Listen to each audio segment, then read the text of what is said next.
that was a pretty hard troll. I'll be real. I was laughing. I was giggling. I was like, "Oh my god! Like this is going on a little long." Like I was like, "I thought this was supposed to be 3 hours," and then you look, it was 4.5 hours. It was like, "Oh, I didn't notice," but I was like, "It felt a little long." But he's trying to get out some last wallets. You know, there are wallets on the blockchain that get labeled as dumper wallets within our community, and you never know when that kind of stuff happens. But boy, if you couldn't handle the Hex conference last night, your stomach hurts, anything like that, boy, I don't know if you're going to like what happens moving forward.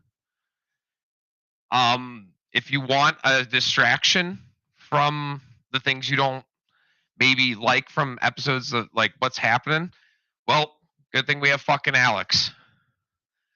Still like retweet out, Richard's stuff. I think hurts. I still watch every video and stuff. I still think there's good info in there, but dude, we need to monetize Richard's trolling. Like and the way that like censorship works and stuff. These guys are all fucking so emotional and so angry about everything right now. Like there needs to be a good platform.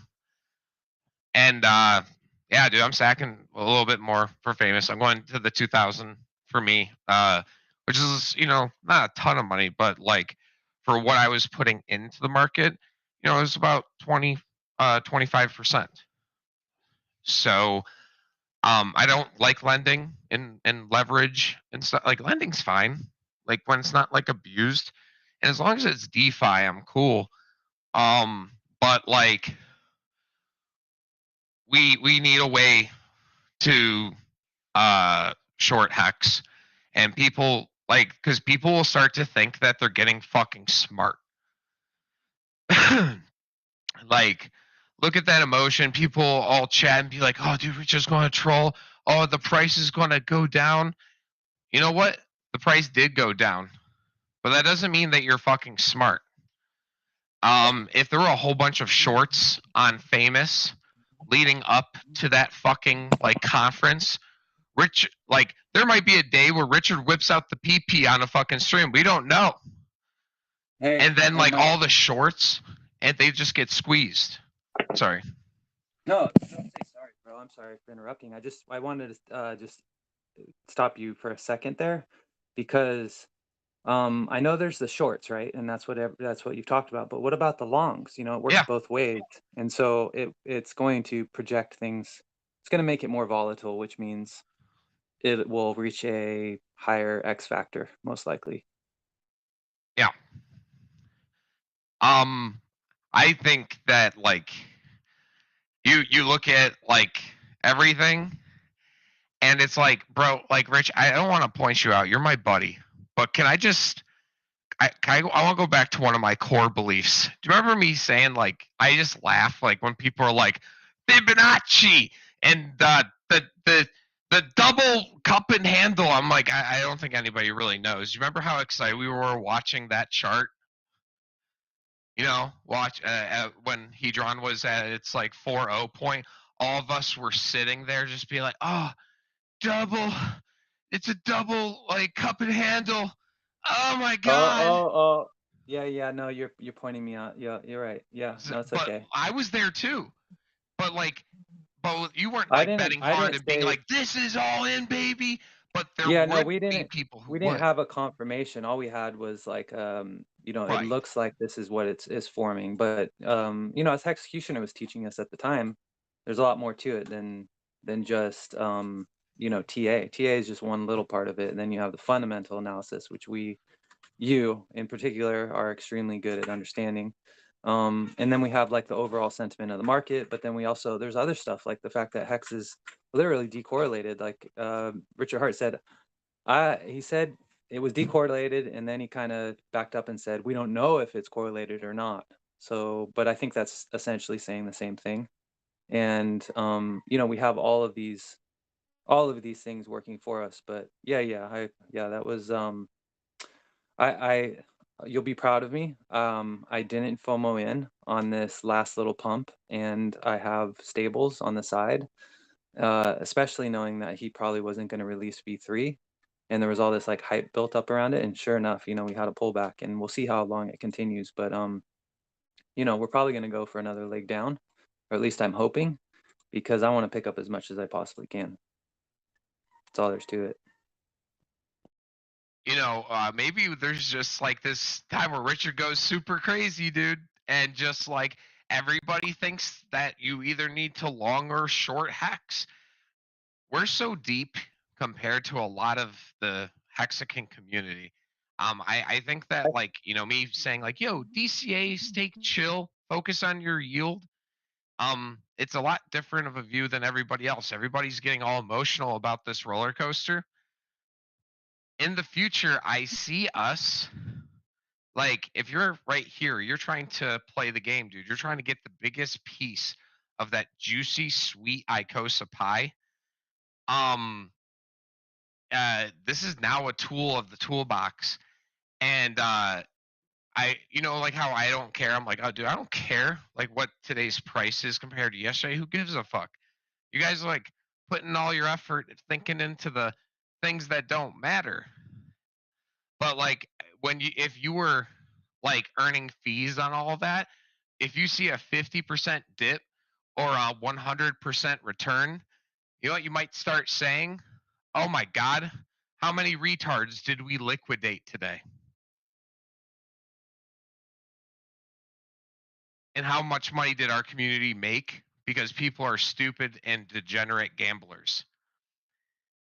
I showed you guys that picture with my buddy from Overwatch, dude. He's a leverage trader, and just look at how fucking beyond furious he is.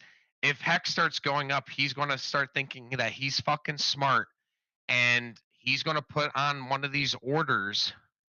And this is very similar to a casino, I think, in the terms like like how in the regular Hey, you know what? or the I agree chessboard with market. you as far Yeah, as product market fit, Mike. I think you're yeah. 100% spot on. Like if you look in crypto and in just gambling in general, this could be like the future of gambling. I this is already a big thing. Richard's being super controversial. Like, what if, for example, in Crazy World, Richard was on the Hex conference and Famous was all working and we had all these shorts, and then Richard whips out his PP. All right. And he really bothers you. Everybody's going to go short. Everyone's going to go short. Be like, oh, there's no way that Hex doesn't drop after Richard just showed his PP on stream. Bro, it was so funny the first thing he said. But Right when he came online, bro, it was so hilarious how he's just like, "So Richard, how are you doing?" He's like, "I'm doing good, having lots of sex." Bro. Oh, I was cracking up. I'm like, "Oh, good, he just got it out of the way," because I'm sure like Crypto Heartbeat or people that are kind of cringe from that. Which I'm not judging them. It's cool. Like he has shock value. That's all I'm saying. And he kind of like he does it in a very non-serious way. And I don't see him as like some deranged individual at all. I think he's just free. He's a free person and he does whatever the fuck he wants within reason as long as he's not hurting anyone. Which in reality, can we say anything bad about that?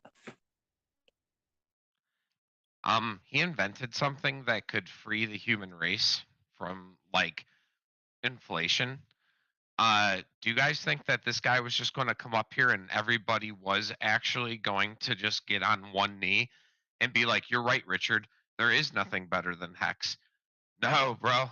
It took Bitcoin 15 years to get from that starting point, or 14 years, whatever, to where it is now. God damn it, dude. Like, dude, the tech's so fucking good. I like minting my money out of thin air. But like, dude, like we need Famous. And like uh, I think that like there are a lot of people that are giving the head nod where it's like, yo, this might be a good tool to have. Um and I like, these sacks are kind of designed to like, like earlier the better. you get like a better rate, and all these things.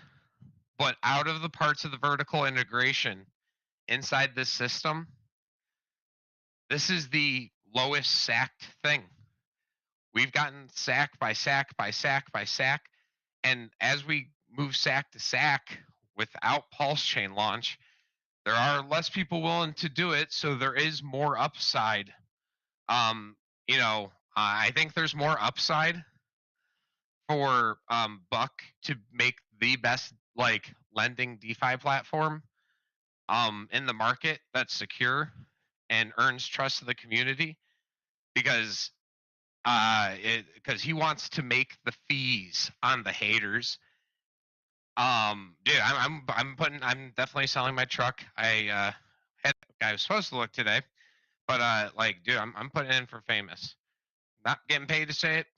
Like, bro, if you could not handle that Hex conference last night, or your stomach is turning, I don't think that you're ready to see the things that might be coming. Like, look, they're about to put Jordan Peterson in a education camp, guys. Did you remember that him talking about that in the video? An education camp. I mean, that's if he agrees to do it. He could leave. I think he's from Canada, right? He could leave Canada and say, "Fuck it," just start over again. I'm sure he has enough money to do a reset or write a book of his tumultuous journey. So I wouldn't even put up with no shit like that. Fuck that, man. And let's put our minds into the set of like, yo, what's this current market? Yo, fucking like Binance, they have tons of BTC, bro. They got BNB, they got Ethereum. Dude, they hold all this fucking shit. But you know what they fucking do? They control all the fucking coins, and then every time that you long, they just start dumping on your head. Does anyone remember that meme? Like where it's like, oh my god, he bought, dump it harder.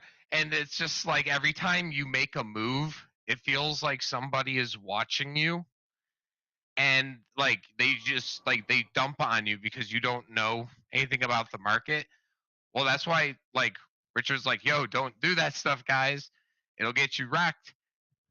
But like imagine if Richard becomes that controversial, that a lot of those funds, like if us in the Icosa community have some famous staked and everything, and they start liquidating people long or short because they start thinking that they could predict the market, which they can't. Whales move markets, not fucking announcements and rumors that like V3 may or may not come out. I was hoping that Famous came out earlier though. When they was waiting for Post Chain, I was like, man, y'all, those who getting these damn projects on Post Chain just need to launch on Eve, so it could just run and then merge right in. But thank God they are starting to do it.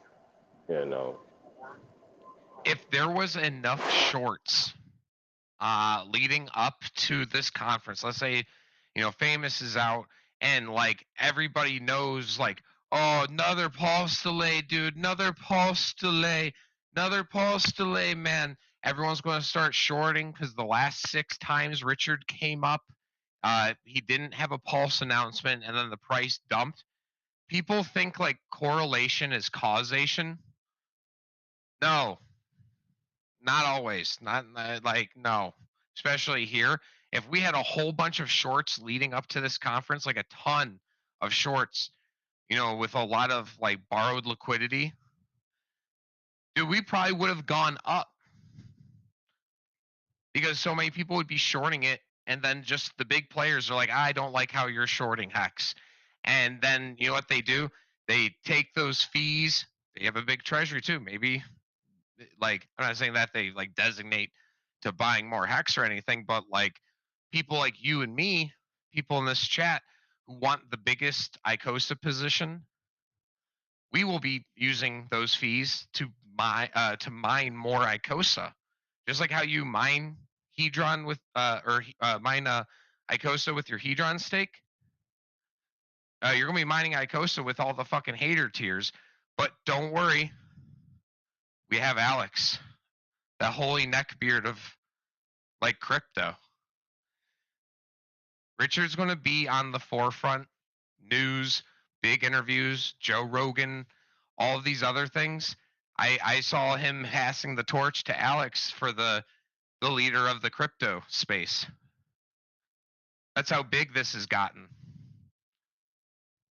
This is how big this stuff is now. And one of the core It's well deserved. is lending. Yeah.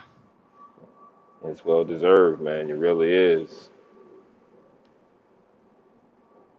You know, Alex didn't want to spell it out for us. It's our job as a community.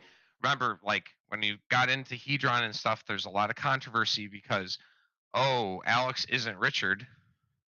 And remember, you know, I believe Buck was kicked from Hex Chat for telling people like, yo, like we're probably dropping below 12 cents.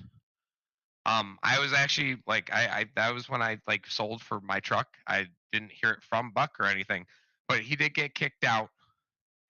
And we are really like, if you're going to be accepted by part of the Hex community, it's you're probably going to have to come to the Icosa section. If we went into Hex Chat right now, there'd be some people with some big fucking problems that were staking Icosa or I'm Watsa God Mike instead of T-Share God Mike. But dude, if you were disgusted by that Hex conference and you can't take any more, just sell now because, dude, we might see Richard whip out the PP just to fuck with all the shorts. I'm not saying he's actually going to do that or anything, but I'm just like, dude, it's going to get crazier from here. I mean, as long as there's innovation within the community, like Icosa, Hedron, and now what's that commerce token now? I mean, dude, we're in it to win it. Actually, you know, as long as you're in Hex, you can participate in any of those things and still make it through. But you know, you gotta see it through yourself. You know, Richard can't tell you, Alice can't tell you. You gotta take the chance to advance. Basically, it's your opportunity. And now fiat, you know, when they come out on Ethereum, which I think is going to be extraordinary because that's going to be our Aave. That's going to be for the Hexicans, our Aave, basically. And we do need things like that. We do. And they were, you know, when I spoke with Buck, he was pretty clear. They'll take USDC, they'll take pretty much anything, but they're like, yo, give us Hex first, and then like if you like are minting Hedron like or whatever, you don't have to do the swap and stuff. You can just send the Ethereum. I'm sorry, the Hedron and the Icosa will be put to work as well.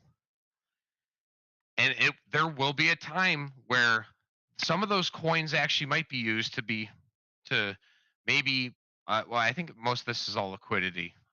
So and like using to borrow against. But like, dude, you're going to see ups, downs, crashes, and guys, I as a funny joke, no one's allowed to make fun of me for this in the future. Me and Fish were trying to think of a funny way to express how all of this is, and I thought of the Britney Spears song, "Short me, baby, one more time. This low liquidity is killing me. Short squeezed." And everybody's locked up. I don't sing, but like when you think they'll about short it, for that song, man. You know, it was so bad that I want to hear it again. I'm not going again. But like, guys, sure. Sorry. All together now. Short squeeze. Shit. Wreck me, baby, one more time. Send me audio of you singing. I'll put auto tune on for you. Oh no! Please don't. Please don't. Damn. But like, I'm going to designate myself as a retarded thought leader of Icosa Chat, and I No. want to be You're already replaced. designated. You're already designated as the yield party guy that doesn't ever know the yield. So you're just the party guy. The party guy. But everybody, I think, to support the community, go if you're going to sell some. Like, dude, I don't have any liquid hacks to sell. I literally don't. Like, I'm all stake, dude. My next stake doesn't come out for like 900 days. Like, stop selling your hacks like a fucking shitter, and like, we got to make sure that these guys have enough coin to borrow against, and enough money to find a way to monetize people against Richard, or for haters against Richard.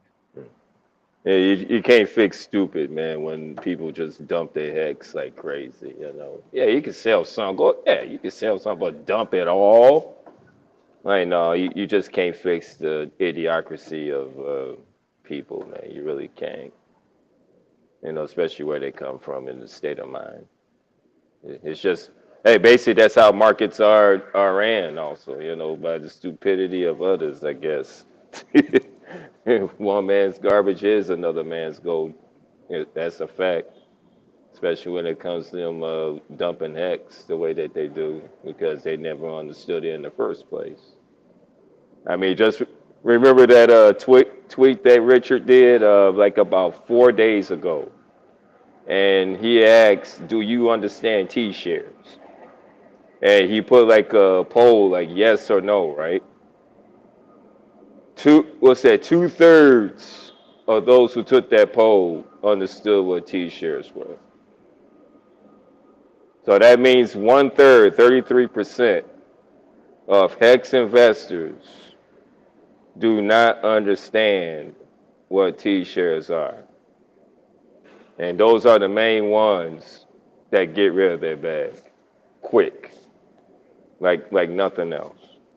And it's easy to say in a post that you understand T-shares, but do you understand everything that has to do with the T-share, to the amount of Hedron, advanceable Hedron, the linking to Icosa? Like, do you actually understand T-shares, or is this just like a thing where you don't want to look stupid, so you say yes? Well, that's another thing too, because that's a whole nother layer also. Because if you don't understand T-shares, then how can you understand the other attributes to hex? You know, like the hex, I mean the Hedron, Icosa, and this other token. You're not going to understand it. And most of the time, as you can see, like with most of the dumpers, they don't mint their Hedron. Thank God they haven't. You know, Yeah. not talk about big dumpers, man. They millions of fucking hex and just let the fucking Hedron just dry out. Like, oh well. You guys know why I don't panic sell my business? Like, as soon as I think that I could sell my business for $50,000, do you guys know why I don't hurry up and panic sell? Because it earns you yield. I like this stuff because you stake hex, you get a bigger portion of the market, and like, now we have ways to earn yield. And because everyone's holding up the price, believing into the code, um, like, we get paid for everyone trading. Remember, like, Richard has told us from the get-go, like, yo, you think you a fucking trader? Shut the fuck up. You're retarded. And like, I've always tell people, like, oh, like, you're bringing out the Fibonacci? I'd be like, why don't you just DCA stake chill? No. I'm better. I'm better. I'm going to go and take this money in. We'll go to Famous, and I'm going to go short because I know that Richard isn't going to launch Pulse Chain. Okay. Those are really far things, after. But if you couldn't handle last night, bro, you ain't going to like what comes next. These smear campaigns are going to get really, really, really bad. They're going to get bad. Awesome. More cheap prices. I love it. Mike, it's like we've always heard the term money transferring from the inpatient to the patient. I mean, but we're seeing it firsthand. First generation OGs that are impatient, and the ones, maybe those 33% that don't really know about the T-shares or what they really were, which is really crazy because we have the community that will hold your hand and has always had so much information available. But when you think about it, in this crypto sphere, I mean, people buy because they like JPEGs or they like whatever it is, and they think there might be some utility, but they're not willing to dive really deep. And our community, this is not surface stuff. This is very deep financial products, and you really have to spend time. And those people that have no patience and time are the ones that will suffer for it. I think, dude, if you're this deep in crypto, bro, like what I know is that I'm here because I saw all these other Hexkins making sick money, having all the T shares, and it made me jealous. And I was like, I want to find that way to be that big Hexican. And like this is all of our chances. But boy, you have to be unemotional about it because Richard pulling out his PP on stream, don't be surprised if it did happen. This is about outrage. This is about people. Richard, just like everyone with Andrew Tate, Jordan Peterson. Oh, you bringing up facts? We're going to put you in education camp. Like, this is going to get fucking nuts. And I saw Richard speaking, especially to us in the Icosa chat, being like, don't you want to have the opportunity to short me? That's what he wants. That's what he always wanted. He always wanted an exchange to actually buy the tokens and short them. But of course, they weren't going to do that because he wasn't going to give them to him. So. And like, dude, this is gonna be nuts. And if you can't handle the nuts, don't worry. We have the great neckbeard Alex. You can't hate Alex, okay? You can't hate him. Look at that fucking beard. I saw it in 4K the other day on my 4K TV. I was like, oh my god, I feel so fucking comforted. I would give him more credit than the neck beard. That thing's pretty nice and thick. I myself have been growing mine for 3 years, so he's definitely my bearded brother.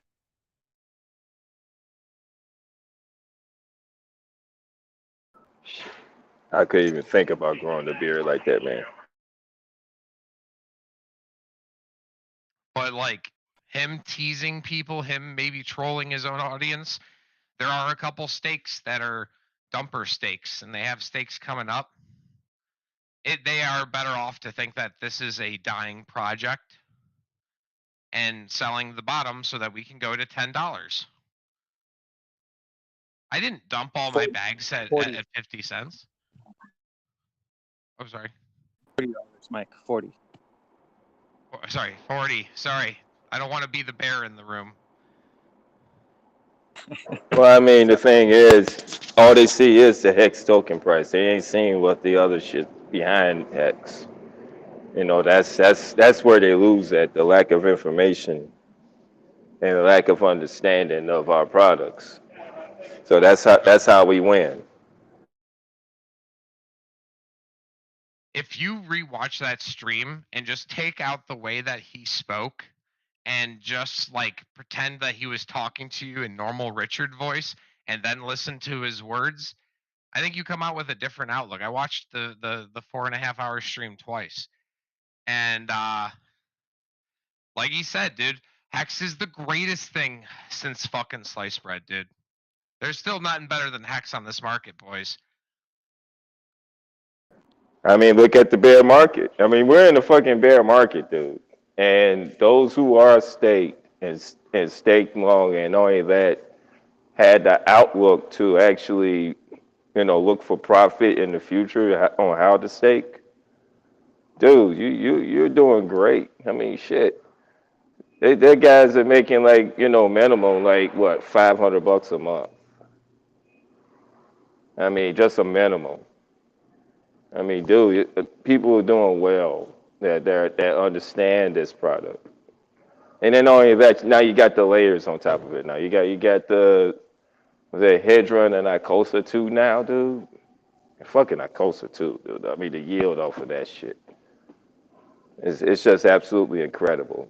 And now you got this other token that for native hex stakes.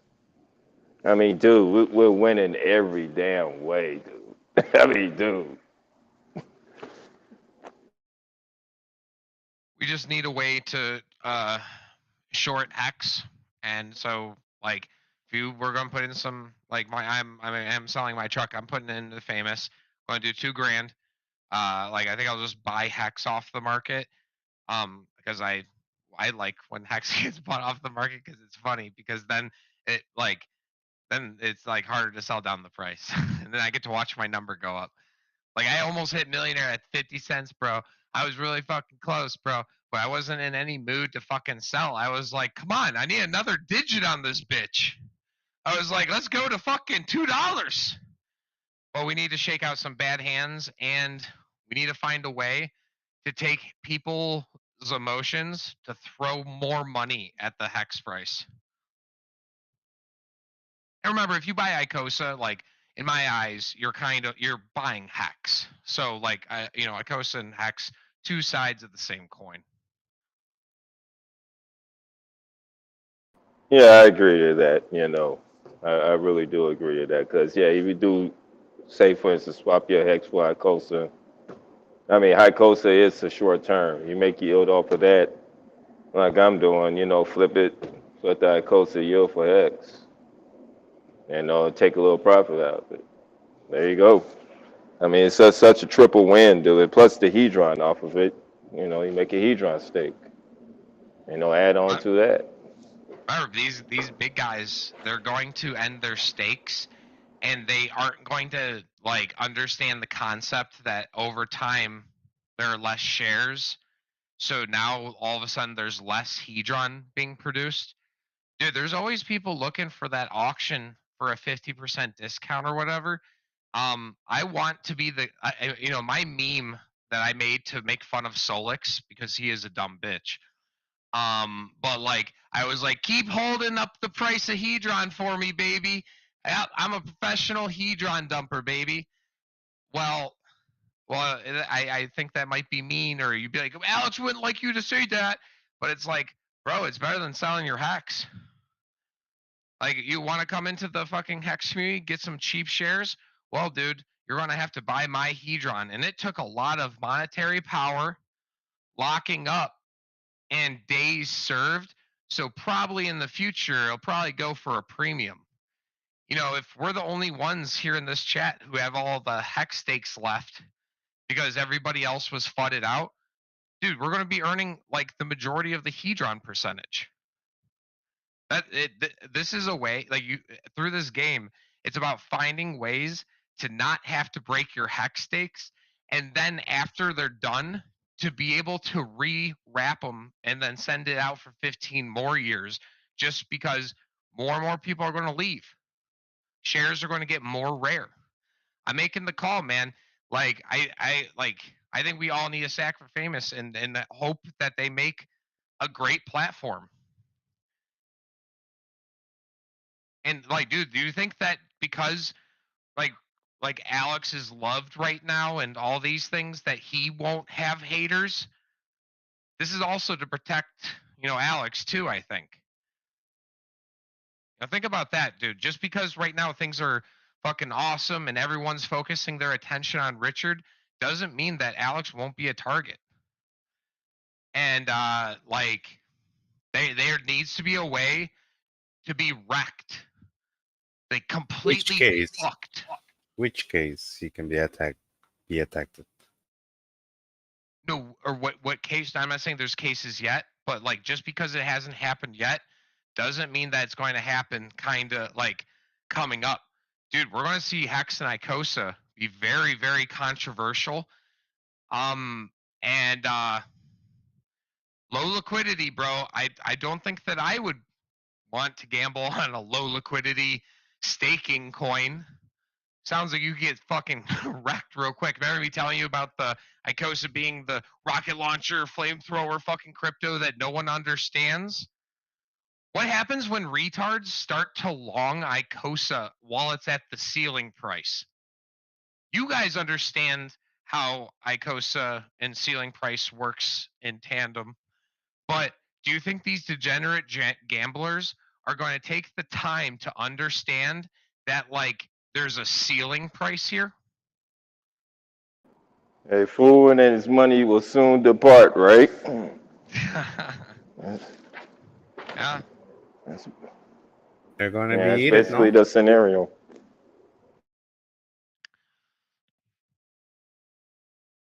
You know, Richard talked and he said, like, yo, if I'm still following a hexagon, that means you're probably pretty special, pretty much. I need to unfollow all the bad ones, and like the great information that's passed to Telegram groups and all of this. Dude, he was talking directly to us, and he's being like, "Don't you want to short me, baby? Hey, Mike. Don't you?" Congratulations on the follow for RH on Twitter, man. Oh, I've had it for a while. Like I've had it for like a year and a half. I never lost it. That's what's impressive. It isn't that I like just got it. It's like that I've had it and I keep it, and I still talk about Hedron and Icosa. I don't get in trouble. I don't have it. I don't have it, and I'm full maximalist. So if anyone knows RH, they know what they're talking about. Let me know. What if? Well, he doesn't follow me either, but I mean, it is what it is. You know, it's sure he has the time to actually look and see who he wants to. You know, can't make a horse drink water though. I don't. Yeah, I think I don't that really I need care. to follow him. He don't need to follow me. Yeah, I will follow I him. agree. That was kind of a stupid statement. I redact that. Richard Hart can do whatever the fuck he wants, and he doesn't owe me anything. I think gave me a follow. He just gave me a when follow people this start to morning. follow you. Not in Twitter, and meaning in real life because of your ideas. I'm not talking about Twitter.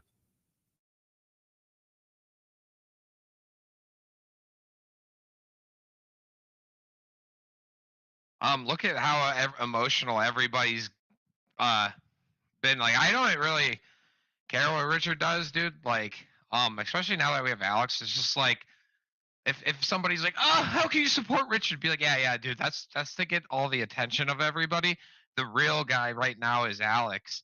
And then be like, and maybe at the Icosa conference, you could touch his beard. I'm joking, by the way. Mike, you're funny, bro. About the beard touching.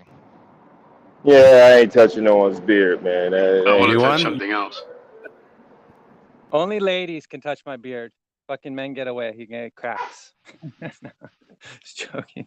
I'll touch the treasure, but not the beard. No. Agreed. You know, I've already said, like, dude, as long as we got Icosa at 20 cents, like, why would you ever, like, you're in now, you bought, you like, if you know, I dollar cost average into Icosa, my biggest buy was at 35 cents. Dude, if Icosa stays above 30 cents, like, I don't need to sell my hex. I just want to play the game and make the biggest number possible. Remember, you can't sell all your fucking Amazon stock if you're Jeff Bezos in a day and get every dollar out. Like, slippage.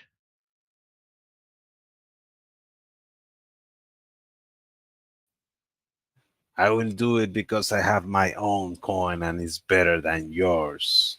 I will drop all of them. No, I don't like your coins so much. I'm going to take my coins and take a leveraged loan out on it and short your shit. Correct? Yeah. But like, this is the only way to break through censorship. Guys, it's been 3 years of this nice top hat guy giving out free self-help books like, hey, don't be retarded, you shouldn't gamble. And like, he's like really that controversial, bro? Look back at the Top Hat videos, bro. Like, do you think that's a guy that's spreading dangerous thoughts? Like, think for yourself. Oh boy, I can see why a lot of people don't want to fucking have him talk now. Mike, he is very dangerous. He tells the truth. People don't want to know the truth. They haven't for a very long time. The devil This hates the truth, and that's the truth. The devil hates the truth, and he hates you knowing it.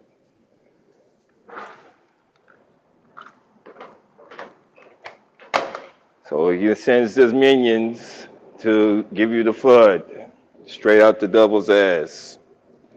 People who's flooding these people who wants low price to get in also. So. World's a stage, men and women merely players. We all choose our part, whether we know it or not. And there's a lot of liberation that can happen in knowing that we create our reality by our choices. Yep, that's what God bless you with is a choice. Left, right, up, down. Yeah, God gave you a choice. That's it. Smoke weed and stake hex, man. Hey, they say you can't sit around and stake your coins all day. Oh, really? I'm gonna fucking prove you wrong, bitch. So the You know, the thing is, in the crypto market, they always tell you, don't marry your coins. Don't marry them. And I'm like, well, what the fuck they talking about? Well, they're talking about like people like us. Dude. I'm married to and, Hex, dude. and guess I would what? never nuke the Hex price ever. And the thing is, I mean, look at us. We're doing much better than the ones that going, on Tinder, basically. On Tinder, at looking for a relationship. I come from a family that, got, married wives and husbands for generations. 30, 40, 50 years. Yeah, I'm 25 years married. So I mean, the concept of actually having some type of mental security and fortitude with your mate, or something that's going to take care of you, that, and that it's going to take care of you. You're just going to, take care of it too. So guess what you do? You go to buy the asset that's going to take care of you, And if and you're you going to like keep it. if you like the DCA stake chill, bro, like me, like I know I spread this, and I'm not financial advice, but bro, I just feel so unemotional. Like I feel so I don't care if Hex is at 2 or 3 cents. It's not like the candles and the Fibonacci and everyone's drawing all these fucking goddamn triangles. Now you fucking idiots fucking know what the fuck's going on. Because if you did, you would have bought the Bitcoin bottom, you would have sold it for Ethereum at the bottom, and then sold that at the top, or then traded it in for Hex at the bottom, and then sold that 50-cent top. Okay, you didn't do that? Oh, okay, so like, dude, DCA stake and chill, bro. And like outrage marketing, dude, this is gonna be outrage revenue, like, for us. Like, dude, you're gonna eventually like Richard's on like news and he's calling people out and just pissing everybody off because everyone's gonna gamble on the price of Hex because they don't want to actually touch it. Like, people are so fucking, dude, just buy and hold your crypto, bro. Like, dude, it's good shit. If you buy good shit like ETH or Bitcoin, like, I still think Hex is way better, but like, I still think Bitcoin and Ethereum is like considered the good stuff. Dude, you don't need to margin trade. Like, all the things that are happening in the market and all these flood stories, they don't matter, bro. Just make fees off people gambling. That's what Binance does. That's how they took over the market.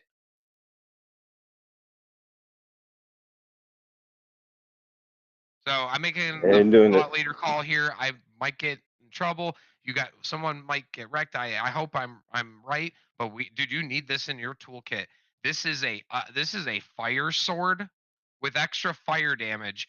And dude, this game is an ice level. Everyone's a bunch of cold bitch ass haters.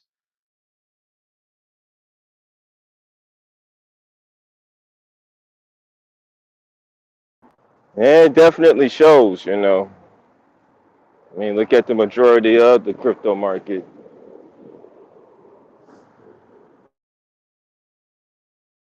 Dude, you're going to see Richard covered on mainstream news. He's going to be slandered. There's going to be fake stories. There's going to be arrests. There's going to be everything. And if you couldn't handle that Hex conference last night, it turned you so bad. You need to sell your Hex right now because you're like, we don't know what the fuck's going to, like where this leads to. It led to Jordan Peterson being put into an education camp because of the, or being talked about to be able to stay in the country, to because of the way that he tweets.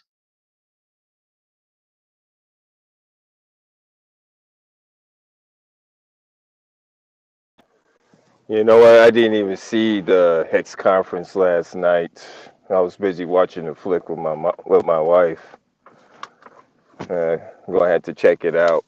Well, it was that controversial because guess what happened? Fucking CoinDesk wrote an article saying that, oh yeah, Hex price plummets because of SEC warnings and shit. You know, I was like, man, after all this time, fucking CoinDesk is gonna write a fucking article, first time ever, basically. And it's always negative shit. When it comes to Hex, it's always negative shit, always. And sure enough, they haven't wrote shit about Hex in like over a year and a half. Now they wrote this damn article. Isn't So it you may interesting be that on to something. there's all this SEC stuff, whale charts, like putting out like Richard's mom's address.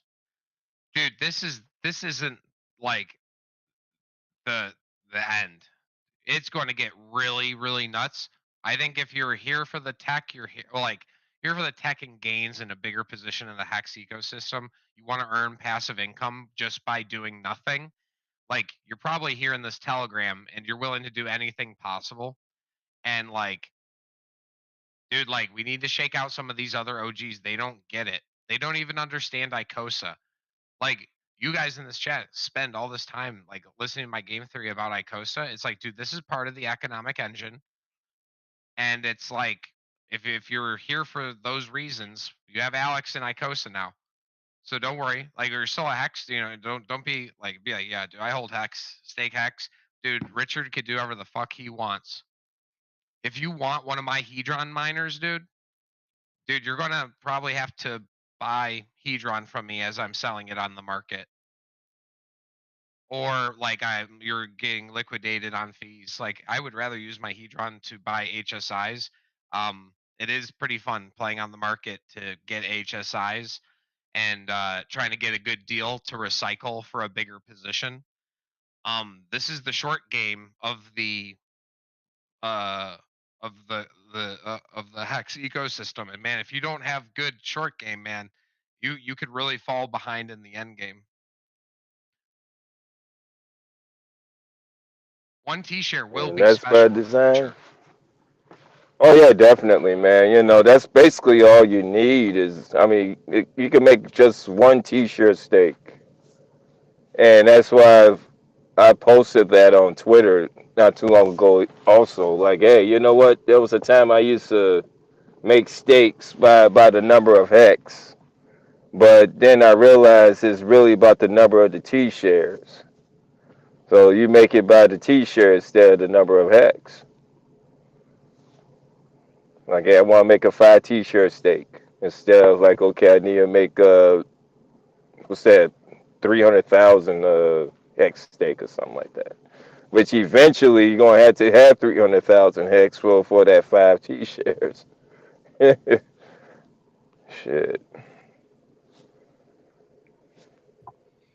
Did anyone catch last night Richard talking about the Ethereans? So he was really kind of going slowly about this, but really methodically about, you know, the fact that, of course, we are forking Ethereum and it's going to be pulse chain, but pretty much that the Ethereans find out that they have all those coins duplicated over on the pulse chain, that they are going to probably be coming over. And just that it seemed like he was pretty excited about that, but really that's his real game plan. That's what I took away from that. I don't know if anyone else noticed that. It just kind of struck me.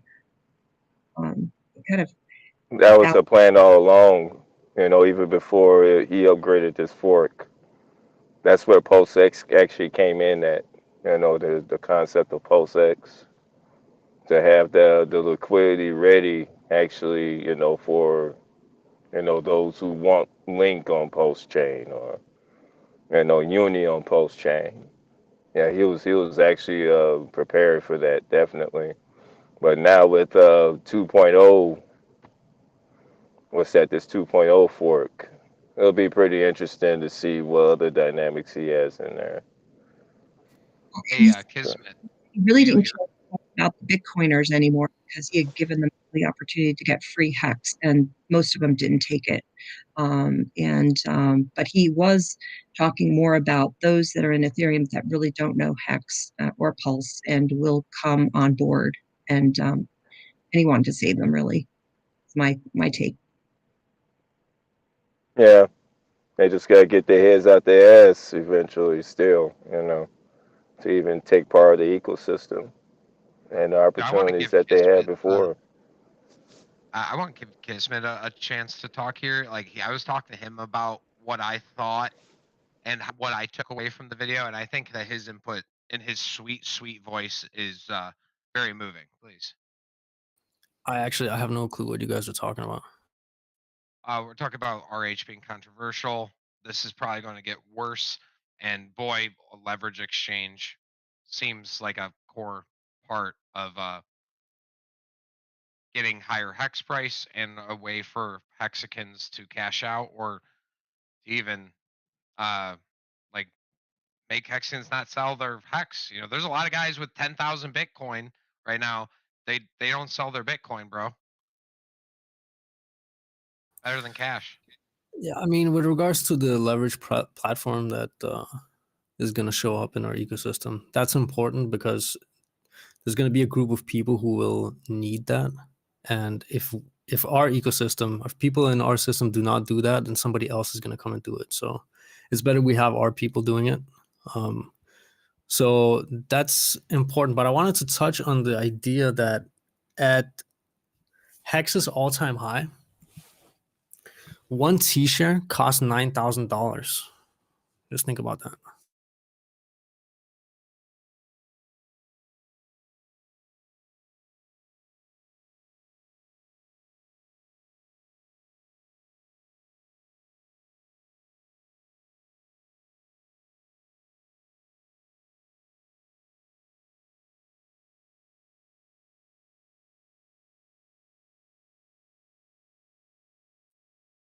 I remember Kismet. He was one of the people who had don't RH, so I liked him really early. I was like, dude, this dude gets it. But he talked about. He's like, you know why I put this on, man? He's like, it's to troll all the fucking like non-believers, bro. They're like, oh, how could you ever trust RH? You don't get it, bro. I think that it does. Okay, if you want to, doubt his capabilities of getting a product to market at within a specific deadline, sure, doubt that. But the problem with doubting him to such an extent where you get fudded out of buying hex at the bottom, it's just like, I can't think of a more grandiose mistake.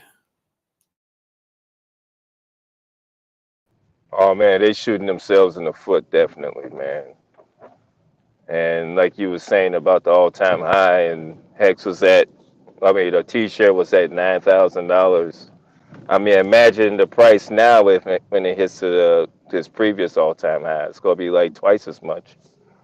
It's like, well, it's gonna be like about what? We're over 25,000 Hex per T-shirt already. And I think the time that we hit the all-time high, we were like at about 15 or 18,000 Hex per T-share. So, yes, I'm definitely paying attention to that, man.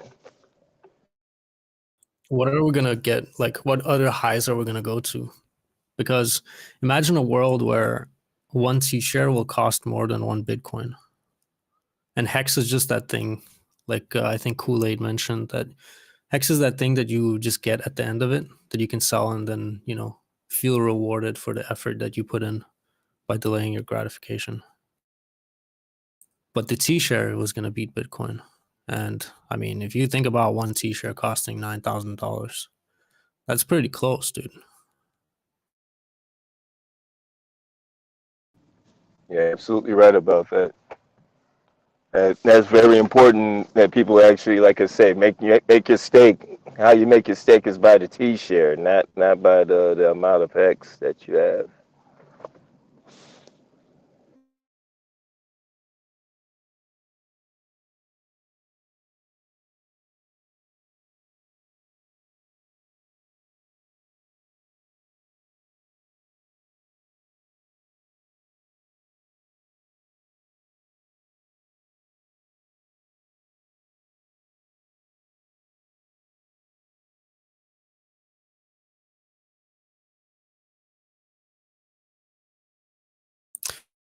Did you sell your truck, Mike?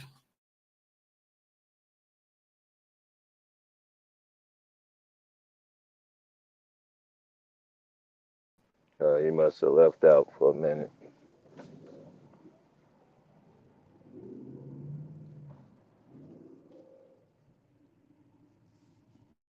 Let's see, there's like 10 minutes or something for yield. We got some decent stakes coming out. Sorry, I was in the other So room. tomorrow's yield is going to be decent. Dude, I was no just joke. asking if you sold your truck, bro. The guy couldn't meet up with me today. We're gonna be meeting up tomorrow, but I am doing that. Like, dude, it's too expensive with interest rates, bad economy. If I get sued, I don't want to lose $5,000. If my truck breaks down, I don't want to sell my crypto to fix it. And it's like I'm like I have $600 a month in bills, so that's what I need a minimum to live. That's what I'm paying for my fucking insurance. Like, and dude, as soon as one thing goes wrong, you have one bad customer, you have insurance, you have overhead, you have employees. Do you guys think that, like, right now, you guys see me in here a lot, but like, dude, the only reason I'm in here a lot now is because there's no work. Do you know why I wasn't here during the Hedron chats? It's not because I stopped believing in hacks. It's just like I kind of stepped away because I had to work. I can't even keep a fucking crew right now, bro. Like, I paid $6 for a fucking goddamn box of cereal.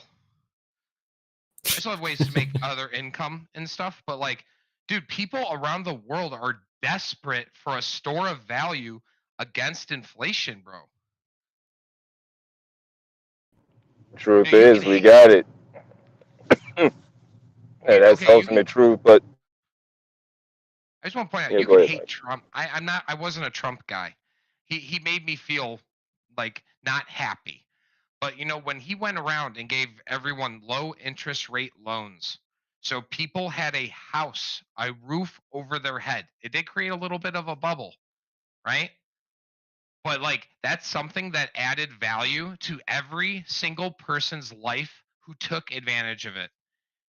And he was loud, he was controversial, all these fucking things, but you know what? Like, look at his following because of the value added to their lives. Dude, like, I look back, I bet, like, I didn't, like, obviously because of stimulus checks, I used those stimulus checks to buy the crypto bottom. Oh, dude, like, it was cool. Let me tell you, I benefited from Trump.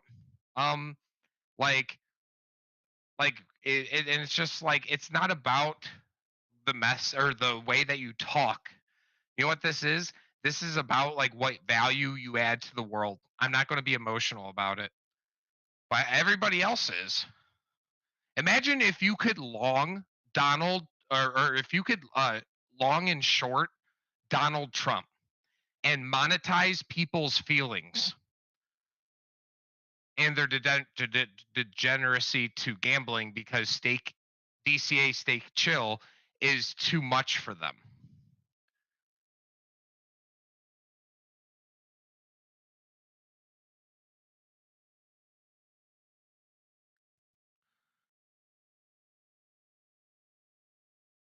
So, if you didn't like that conference, dude, you might as well get out now because, bro, you're not going to like Richard's streams, I think, for a bit.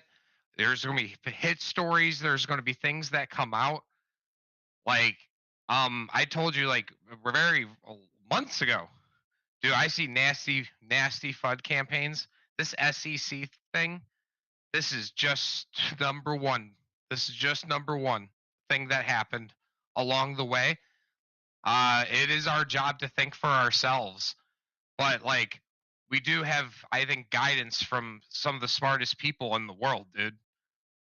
Like we're allowed to, like, this is about thinking for yourself. That's what this movement is about. And if me not selling my hex helps change the world, me playing the game, the Icosa game better, me wanting to just, like, dude, if I'm making a certain amount of money a month, at a certain point, I'm like, dude, why do you guys want bigger houses? Why do you guys want to pay larger amounts of taxes? Like, I don't know. I hate those things, but like, I'm a simple person. But like, do I want a bigger house? Sure. You like, but we're the 1%, baby. This is the next 1% of cryptocurrency, and we thought it was going to be the Hexicans, and it still is. They're going to be part of it too. But bro, we're going to trump them. I talk to these bigger players, bro. They don't know how to play the Icosa game. Now they know how to fucking apparently do leverage and trading and buying bottoms. Isn't it interesting that the sack phase right now is happening at these price points? It seems like they're trying to get as much liquid supply off the market so that then people have to come to them to take out loans or to get like liquidity and all these other things. Dude, if Famous is successful, you won't need to sell any of your good crypto, like your Icosa, your Hedron, your Watsas, and you just get to sit there and laugh, making a passive income while it goes to the moon. You can sell as you want. There's going to be liquidity and all of these things. There's going to probably be a lot of changes in the future, but like, dude, if you can monetize, like, dude, that's where all the big guys are making money now is leverage exchanges. And the house always wins. They design it that way. Yeah, just to be clear, like, obviously with leverage trading, like, more than 90% of people don't win though. So like, this is probably not going to be for everyone. But obviously, if you understand the risks and if you already do this stuff, and you're limited to whatever else you can leverage, but this is the thing you like, now you can leverage this, right? But like, for a new guy that doesn't even understand what leverage is, which is essentially just investing in something using debt, it's like more than 90% of people lose. And the people that win, like, they only win a little anyway. Like, there's a very, very small percentage of people that really win big in leverage trading. So just for like new people that maybe don't even know what leverage is, but for guys that are like on Bybit right now, short in Bitcoin and shit, or long in Bitcoin, like, but you're a Hexican, well, now you can just do the same thing for Hex. So it's like, more power to you, I guess, right? And that's what Kismet was saying. Like, this shit's gonna come, and people already do this shit.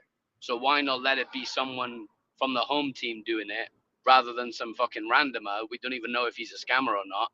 Like, at least it's someone from the Hex team, from the home team, from our community that's making it. But yeah, like, obviously, just a caveat to leverage. But yeah, I'm sorry, continue. I want to point out, look at this magic that's happening, boys. Middle of bear market. That was a gnarly talk, dude. Like, I'm not gonna lie. If I was a new guy looking in, I was like, oh, dude, I want, maybe I would be like, fuck that Richard guy. I don't know how I would initially react. I remember Top Hat Richard, and that's how I met him. So that's how I remember him. But everybody else doesn't know, and they're like, how can you trust this guy? It's like, bitch, this guy changed my life. And I think that through leverage and people like you're funding a world, like, universal basic income through gambling. I hate democratic ideals, but that was one thing I'm like, do we need a good like system? Not necessarily like just government handouts and all this stuff, but like there's got to be a way for people to have access to earn yield for the future. God, this is fucking close. Once you buy, you have passive income for life. You don't know how much the passive income will necessarily be because of the free market and everything. But like Richard's taking people's anger to fund this amazing service that everybody needs. And dude, if I never have to sell a hex in my life and all I do is just rewrap my shit for 15 years and throw it into the auctions, like dude, cool. Let's watch it go to $40 and just become bigger than the S&P 500 and just start laughing. Like that's the best type of marketing in the world. I'm not selling hex this next bull run. As long as Icosa is above like 20 cents, I don't ever need to. I'm done selling my hex, bro. This is about becoming a bigger hexagon because I'm more hexagon than fucking all those other guys. They're just dumpers. I see the bigger view here. I will be dumping Hedron on you though. I don't have that many shares. I'm just kidding. I don't have like I have like I have like 50 million Hedron.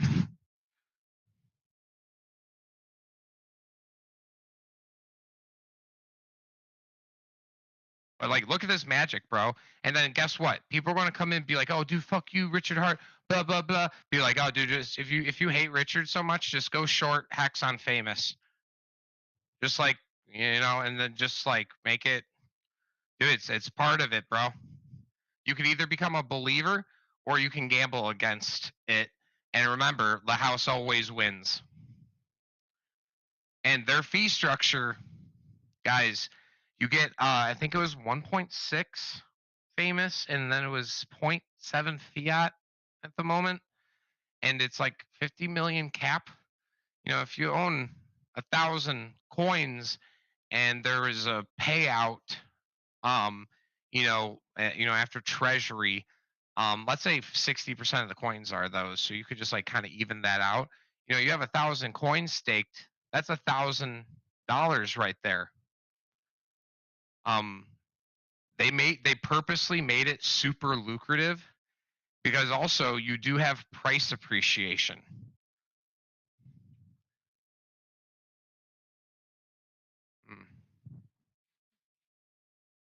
I mean, I'm not gonna fucking use leverage. Like, fuck you guys. Like, but like everybody else, like, I wish I could make some money off Binance liquidating all their customers and virtue signaling all day. That's how you know Richard's not scamming you, is because if he was a scammer, he would be doing the Jack Levin thing and then being like, "Oh, Richard, how could you say that? Virtue signal powers. Oh God, everybody. Oh." He's being kind of an ass because he really wants your attention, and this product really will change the world. Yeah, this Zen shit pumping up the fucking gas prices, basically. That's all it's Oh, what doing. value? What value? Oh, wait, guys, they have unicorn NFTs. Make sure you FOMO go mint these coins out of fucking by spending gas. Stupid as fucking. Where do these people come up with these ideas? It's bullish for Pulse Chain though.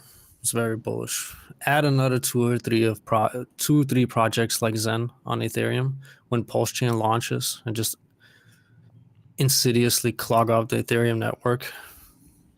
People are gonna look for better options immediately. And you can leverage, like, this platform could be used for ETH, I would imagine, Pulse Chain. So as dude, like how everyone's button heads, like there's always these little wars in the community. It's just like Ethereum, no, Cardano. Well, like, bro, wait till all the fucking ETH guys, like they fucking, wait till they see Pulse Chain and they see a clogged blockchain while their prices are just going down, and like people are going to long and short Pulse based on the movements of Bitcoin and Ethereum. Just because we're kind of correlated right now, Oh, bro. With some leverage, we could easily decorrelate. But we need less people selling hex, probably. Mike, that's funny you're talking about that because just days before the conference, I was thinking, my gosh, if Richard, in the future we're going to hear, hey, V3 we're launching shortly. Imagine all of us, Hexicans, Icosa, Hedron people moving over. We still have all of these coins on the Ethereum, but most of our actions will really be on the Pulse chain. We're going to be building up that side. Just imagine, I don't even know what percentage we are in transactions on Ethereum. So even though Zen might be clogging Ethereum, predominantly our work is going to be on the Pulse chain. So that's going to affect them quite a bit. Yeah, and not only that, the network effect of all the other products that Hex is tied to is going to magnify also probably about 3 to 4x usage because of transaction fees and popularity. So yeah, it's going to be like a 4x of usage that I see right off the back with Hex, Hedron. Pulse chains just going to fucking blow up. I mean, it's just inevitable. Yeah, it's going to blow up. The yields just ticked over. Yeah. All those knuckleheads that actually bet against Richard and, oh man. All we're going to do is just laugh. Just laugh right in their face and just smear right in their nose, dude.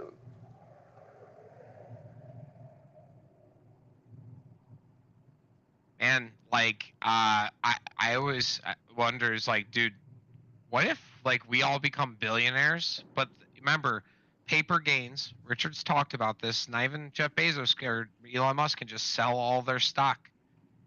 But you get paid through fees, haters, Hedron, to not sell your hex. This system is designed to just literally make it to where you're retarded if you do. Why does Michael Saylor not sell his business right now? Is because it makes him millions and millions of dollars in cash flow, so he doesn't have to sell the good stuff. He doesn't want US dollars. He tried mass exiting US dollars. Other people are going to do that too, and they're going to probably come into hex. Look at you. Some of us here who have staked Icosa, price is a little down, man. But if you just look at it from yield, you're just dude, I could sell it. You're not going to suffer slippage unless you're you're a bigger player. And I don't think you earn that much yield that it would be that bad. But this is going to get popular as fucking shit. This is going to blow up, and it's our job in the Icosa chat, I think, to bring people to the truth of Richard Hart and actual true DeFi and what it is, and education with Alex and everything. And Richard is the guy getting us the attention. We're the closers. He's the to me, it seems like he's that front guy screaming why is this thing so controversial? Because it frees humanity. And we're the closers. People are going to come in here and look, every day 30, 50 people and new people coming in the chat typing, being yo, I want to learn about Icosa staking. I want to learn about earning passive income. And then you'll have guys, and it's just dude, you got to take the notion now. Support Richard. You like and retweet. You do all those things. But if you don't like his videos, put it on mute and then just walk away and then join Telegram chat and try to help other people to not get scammed in crypto.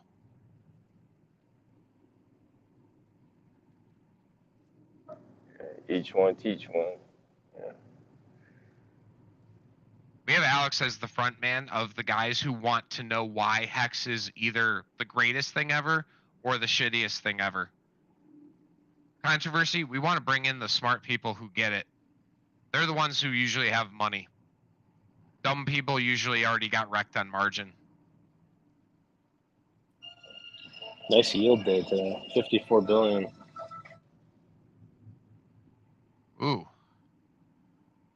That's a good payout day. I wish I want to check the percentage here. That's got to be at least 0.5 to 0.75% yield in a day, in just terms of Icosa. That's fucking hot. Wow. Hey, man. That's what you earn in a savings account in a year, dude. Get the fuck out of here. Let's go. I mean, dude, you just can't beat this shit with a team of baseball bats. You just can't do it, dude. It's nothing better. I mean, the game theory is just absolutely incredible. It really is. When the prices start rising, man, this shit's gonna blow people's fucking minds. And like when you start advertising the numbers when the prices are creeping up, people are gonna be freaking out, man. It's gonna be beautiful. Jaw dropping. It's gonna be like jaw fucking dropping, man. Need that jaw insurance. Straight up, man. Guys, I was actually wrong. I have a 200 Icosa stake here, and it was 1% yield in the Icosa pool, just in terms of Icosa. And then we had a uptick day, and it was like the average that I've seen for a 200 Icosa stake is about like 20,000 Hedron. This was a 40,000 Hedron day. So this was a big fat day. Yeah. And it's we only increased in pool size by 5%. That's not a lot.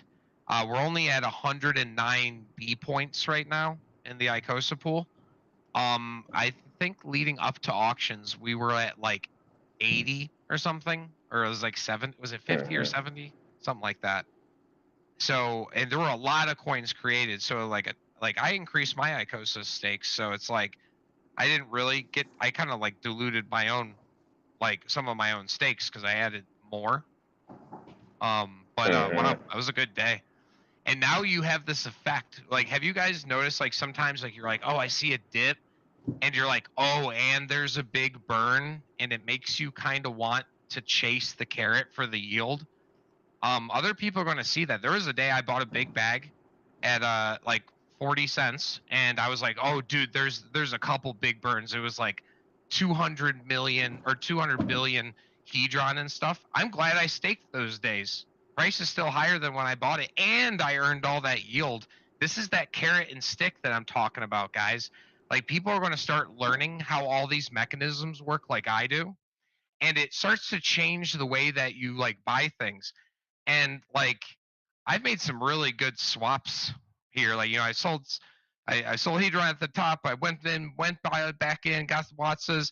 I sold some Hedron before the dump, and now I'm buying more Hedron. And like, I don't do a ton with that very small bag. But dude, there's going to be opportunities everywhere because this economic system is so like complex. You guys have spent hundreds of hours in these chats learning about all of this. We now know how the hex engine and motor works, and there's going to be a lot of opportunities here. You can see a dip in famous, and like, you might want to maybe even consider getting some, because then like, if like Hedron went on a 10x, just absolutely destroyed, all these things are going to kind of hold each other up, and they all earn yield, but they all earn yield at different paces, because there's always like each system like pays yield differently. But you're going to buy Hex at $1, you fucking shitters in the crypto space. You're going to fucking buy Hex at $1, and you're going to be so fucking happy. You're going to be thanking the Lord that you were able to buy Hex at $1. Each price point brings in a new wave of people. People who didn't buy at 1 cent, they bought at 10 cents. Those that didn't buy at 10 cents, they bought at 20, 25, 30, 50. And it's going to happen again. The people who don't buy it now, they will buy later. And the people who don't buy at 50 cents, they're going to buy at $1.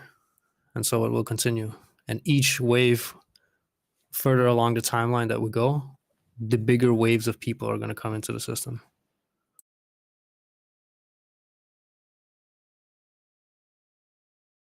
the hodl culture came up, and I found that very interesting when I was looking into crypto.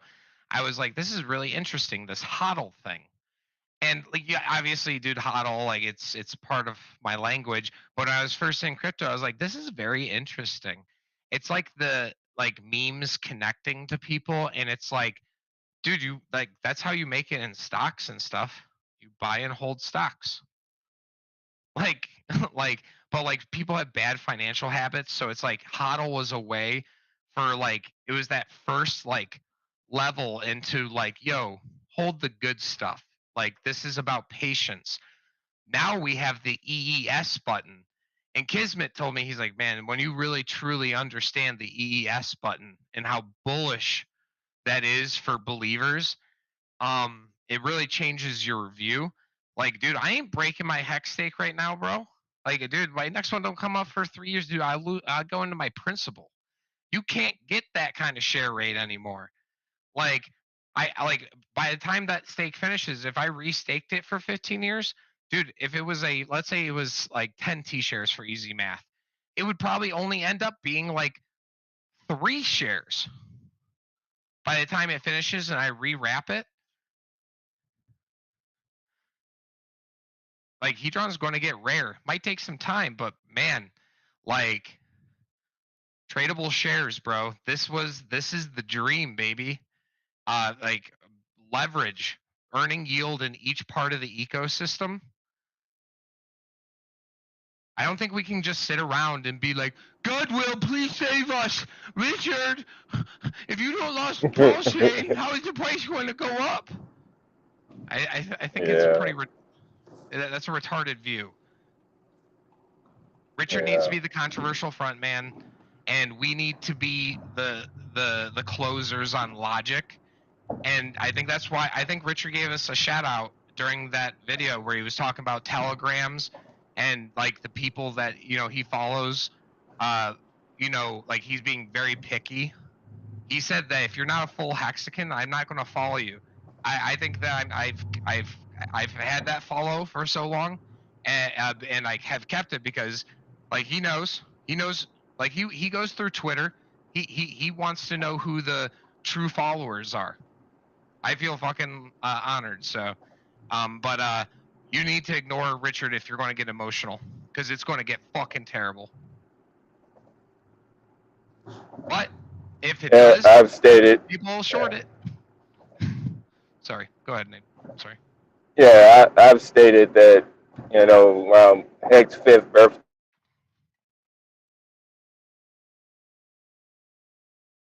Did we lose him? I think we lost you, Nate.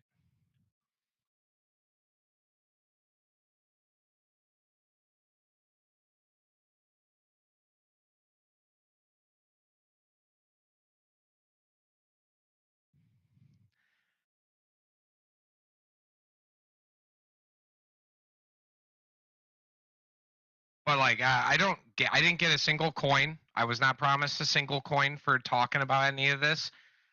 I didn't get fucking shit from anywhere, anything. Like, I have not talked to Richard since a year and a half ago. But like, if I'm wrong and you sack money for famous and we're wrong and I'm wrong, I can't do my public speaking that I want to do for helping people understand cryptocurrency and the value that it offers to their lives if I'm wrong, because like I might have lost somebody money. So like me saying this, like I'm at risk here, but like I am selling my moving truck, not trolling. The guy was supposed to come out, schmucks on fucking Facebook. But I just had another person interested, and like, dude, I'm gonna put some money down in famous, and I'm going to slowly DCA, follow the core beliefs that I have, and I'm never going to sell more than my interests. But I want to get to the point where it's like I'm just making fees off haters and stupid people.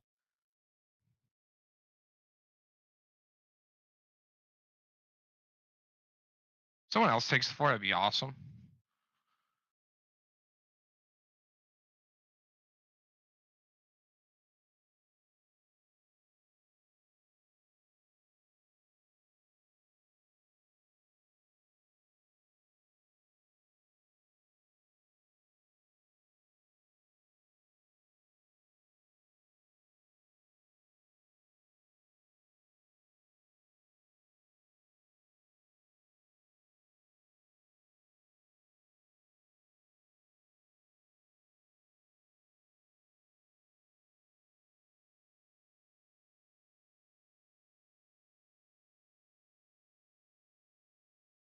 Excuse me. You chiming in always makes me feel better. I can chime in like 5 minutes or something. But with all the, remember how all the scams popped up on Ethereum or every other chain, guys? They're going to continue. And having somebody for the home team, I think Buck's part of the home team. It's like he's proven himself. He's a little controversial too, man. He got kicked from Hex Chat from what I heard for saying like, "Yo, dude, we might be dropping below 15 cents, bro. Like the price could keep going down." He got kicked, and he's not allowed to go into Hex Chat and talk about the value proposition of Famous, just like how we're not allowed to talk about Hedron and Icosa inside of that chat. But like, this is all part of the Hex economic system, and it's like I think that I'm going in. So but unfortunately, I wish people wouldn't trade, bro. Like, what the fuck are you doing? Like, if you buy something and it pops off and you take some profits and wait for the next dip, cool. But I don't know.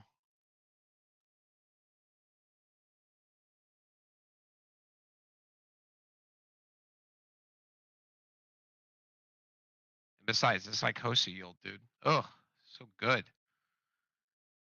Just wait till like Hex starts to get controversial. You're going to have all these people see Hex go up.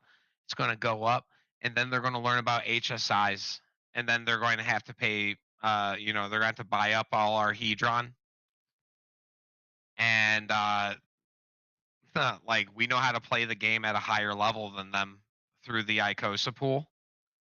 We actually know more than the big Hexagon guys. They don't understand how Icosa really works, dude. They don't understand like the real value proposition.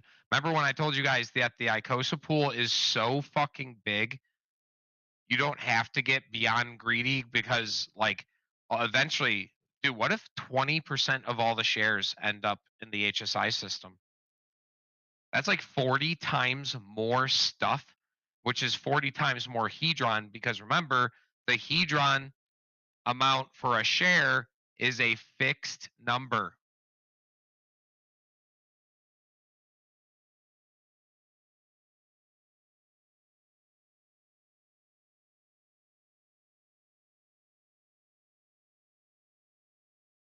I got a question in chat. Mike, sorry to bother you, dude. Don't ever say that. No, you come talk to me if you have questions. Not financial advice though. I follow you on YouTube religiously. Would you like to know the best? I would like to know your best strategies for Hedron Icosa currently. I have 1.2 Icosa staked and nearly 1 billion Hedron staked as well. So there's a lot of things that I don't know, but there are things that I can kind of guess. A lot of people are using Hedron as a mining tool to get more Icosa.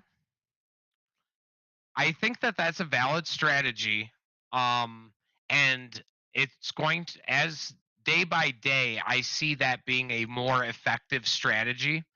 Is all of your stuff in one stake for your Icosa?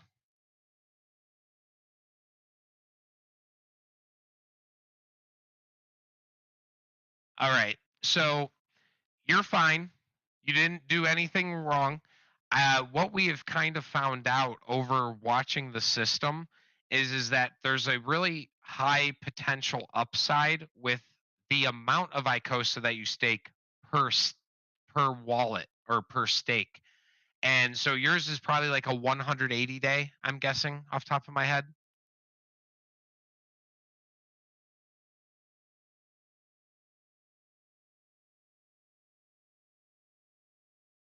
All right.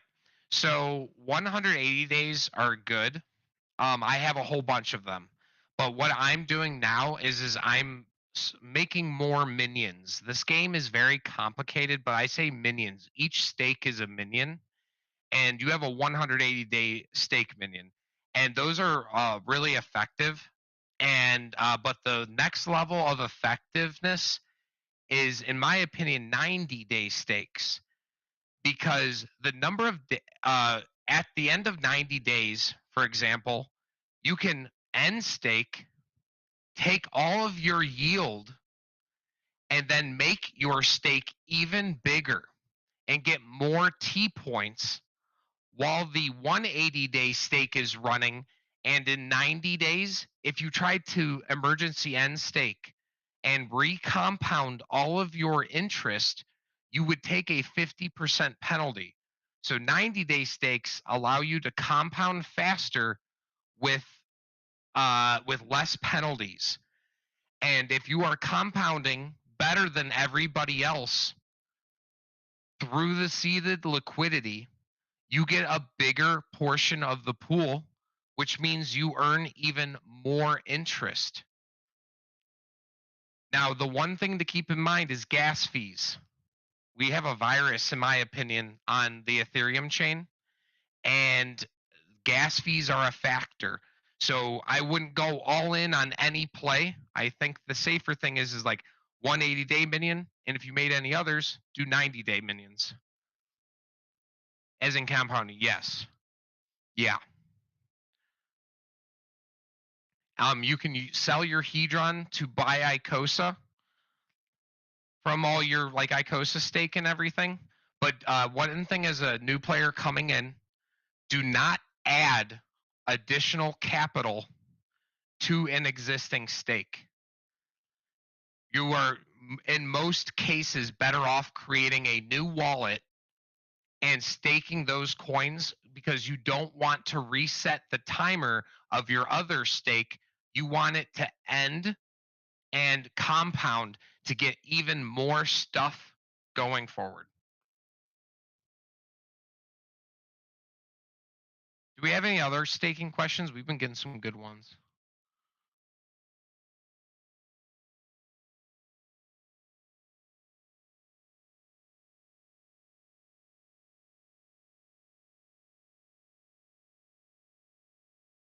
And dude, Icosa staking is a job.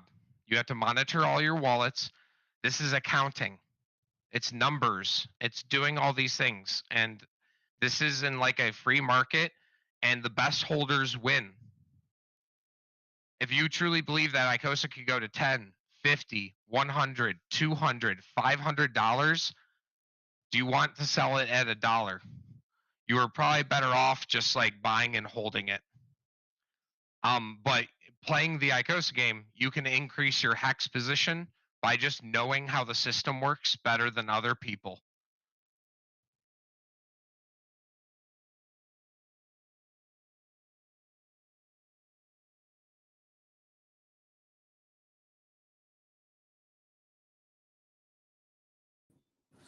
Yeah, hello. I have a question.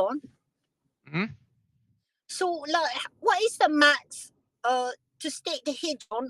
How much Hedron you stake for a day? For a day? 30 days. Oh, 30 days? Let me just check for you real quick. It's 1.1 billion.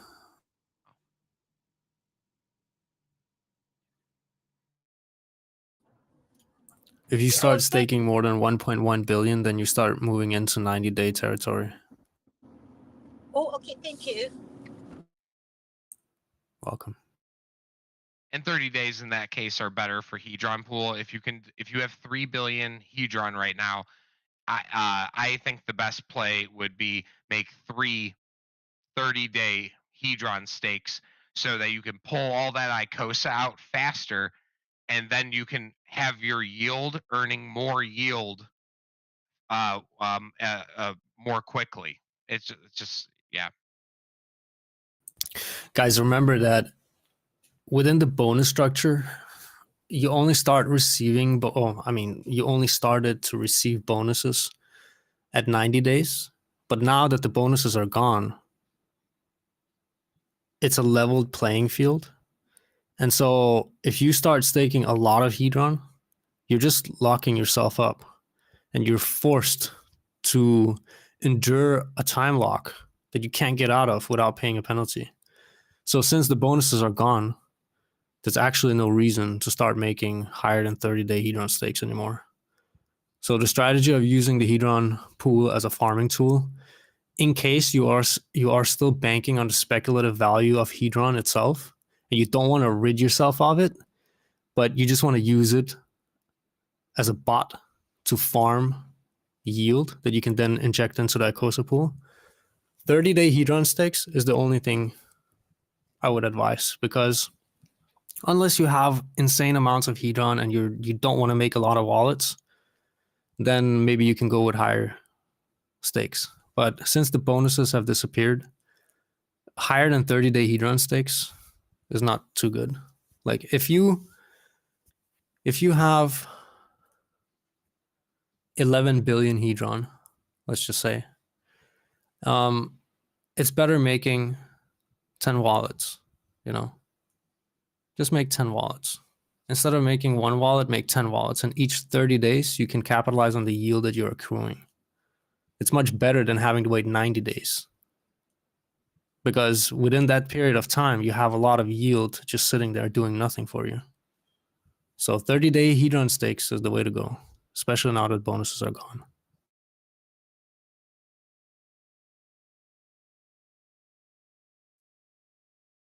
I also like to, I know I'm doing something that none of you guys could believe, but like I'm kind of looking at this from outside, unemotional perspective. I pay enough money for my business to run all my bills anyway, so it's just like whatever. And it's just like, what do we have going on here? I'm not talking about right in front of us or what happened yesterday. What's going on here? Well, Ethereum had an update, and all the ETHs locked. Weird why they did that. Strange. And now we have this virus on there, and it's just like, dude, it's a fucking magnet for stupid people. Like NFT with unicorns on it with no yield in it. Like they just fucking go crazy over that retarded shit. And it's like, if they keep doing that, it's going to keep making the price of ETH go up unless people all dump and stuff like that. But like, the fees aren't going to get better, bro. They're not going to get better. And it's like, this sounds like a buy the rumor, sell the news event for the Shanghai update later this year. People are going to start FOMO, like once again, retarded people all congregating and spreading stupidity to each other and being like, oh, dude, the Shanghai update is the thing that solves all of crypto's problems. And it's like, dude, you're going to see Ethereum rise. And because of Hart's Law, dude, I think that we see a little crypto like bull run fake out between now and the end of the year. Like if this stuff keeps happening, if there's stupid people falling for Jack Levin's stupid coin fucking keep happening, like you're going to see less Ethereum on the market because people are burning all the gas and no inflation's coming out. And man, that would be really cool to witness the greatness and to believe that far, and then watch Pulse Chain launch and just suck up all the fucking users from Ethereum. There's going to be Ethereum Pulse wars here. Like, I'm not saying like wars, but like there's going to be Twitter wars on this. You're going to have tech guys. Guys, look at what Dev Huey's doing, bro. That dude's a fucking god. And it's like, obviously he's very intelligent. Look at Alex, obviously super intelligent. And like, we now have like Richard, but we also have the smartest people in crypto. Just the other people are misguided. I'll let Alex debate any other dev on the value proposition of Hex and locking up monetary value as a form of consensus.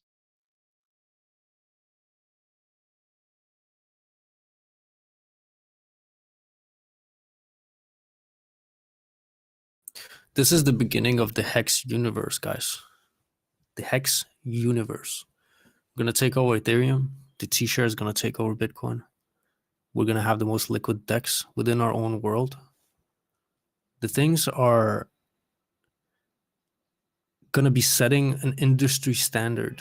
People are going to die to copy, especially after they have been attracted into the system and they have experienced the fluidity of transactions, fees, community, belief, security, all these things.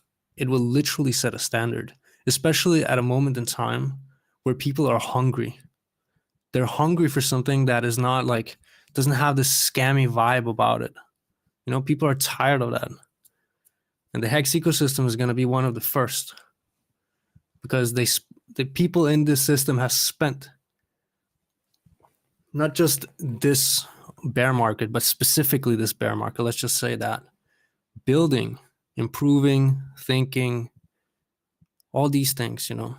And the moment that other people, they look at it, they're going to get jealous. They're going to want to build something similar, but it's going to take them time to do so. But within the time that they start building, the majority of people will already be in the post-chain ecosystem. And I believe that it's going to be very hard for other people to steal people part of our system. So very, very bullish. I like putting my money in things where I think the founder is incentivized to never dump. That is huge. But I have a message from my buddy. You guys remember me talking about my traditional finance buddy? Dude, look at the message he sent me. It's so funny. He got really emotional about the fucking text. I just want to remind everybody, like, I'll delete it because it does have this. I was like, bro, when everybody in an industry is trying to copy the success of what you made, like, you know you have something special. And he sent me this.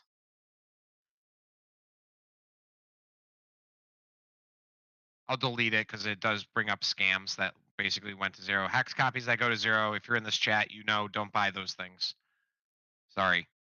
But I made him look it up as a traditional finance kind of a guy. And he's just like, oh, no smart, very no smart, huge dumb move. And like, he was mad about the Richard post or the Richard like thing. But he was like looking, he's like, oh, dude, everyone is trying to copy and everything is failing.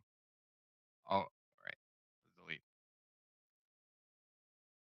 Uh you know, my joke of mint as many free coins as you want with a commie coin or with a bot commie coin is I think a better way of talking about it, because then like people laugh and they're like, oh, it's that fucking retarded, and then you're not calling it by its name.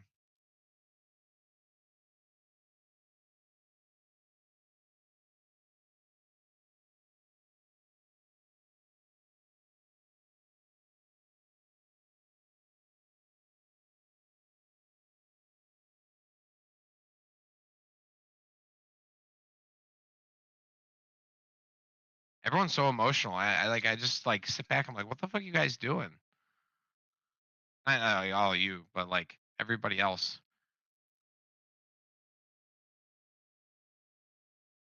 I think usually people who are like screaming the most are the ones who overextended themselves with money that they couldn't afford to lose.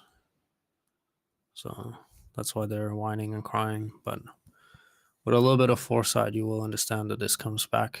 The safety net within Hex, Hedron, Icosa is incredible.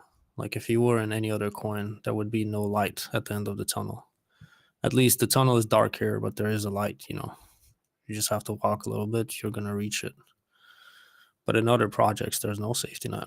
Once it dumps 95%, that's it, bro. GG. GG's. You know, Icosa already hit that point where it's like special, because remember, most coins launch, they pump, they dump, and then it's just a downtrend for fucking ever.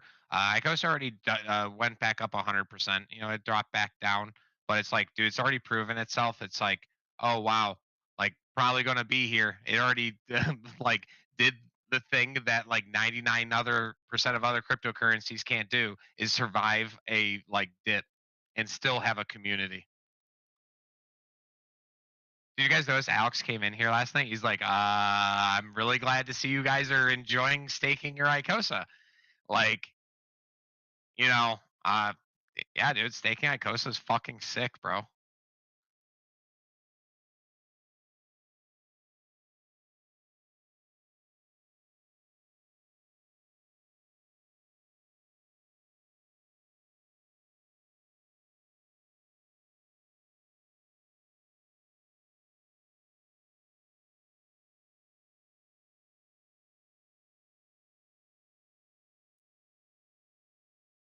By the way, that wouldn't point out who it was, but I got some messages from some people, and they were very disappointed with Richard's tone. And I was sending memes being like, "So much pain, so much pain."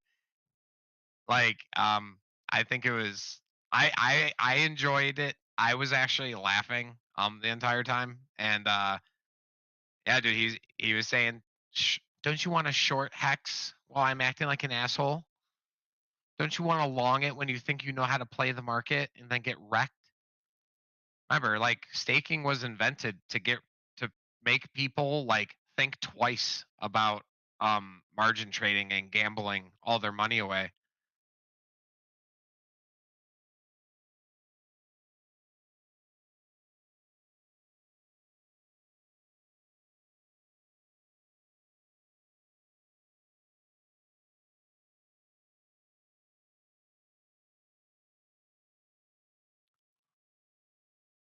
And guys, shout out to Ultra in the chat, dude. That guy makes the hands down best memes in this community. Like Siggy's a close second.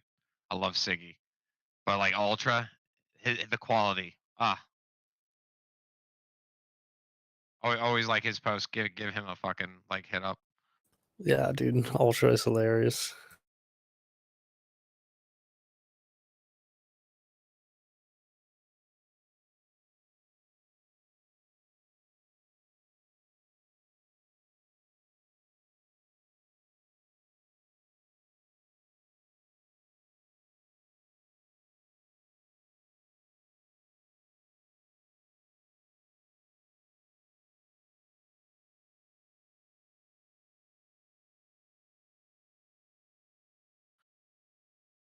Wow, 40 people.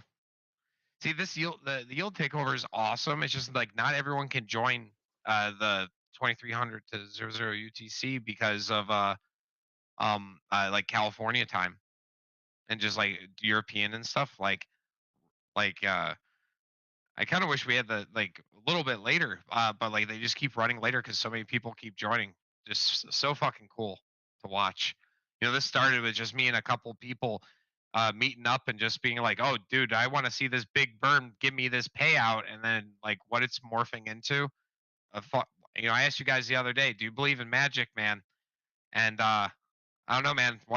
Seeing Alex walk into the room, dude, it was like Richard walking into the fucking room. Everybody knew like Dad was here. I mean, I was willing to Yeah, shut. I came in, Mike, and seen him, and I was just like, "Oh, fuck, the big dog's here!" Like, oh, I was blown away by that. And I was happy to see him, and just this humble, fucking neckbeardy nature, you know, Yeah. just brilliant.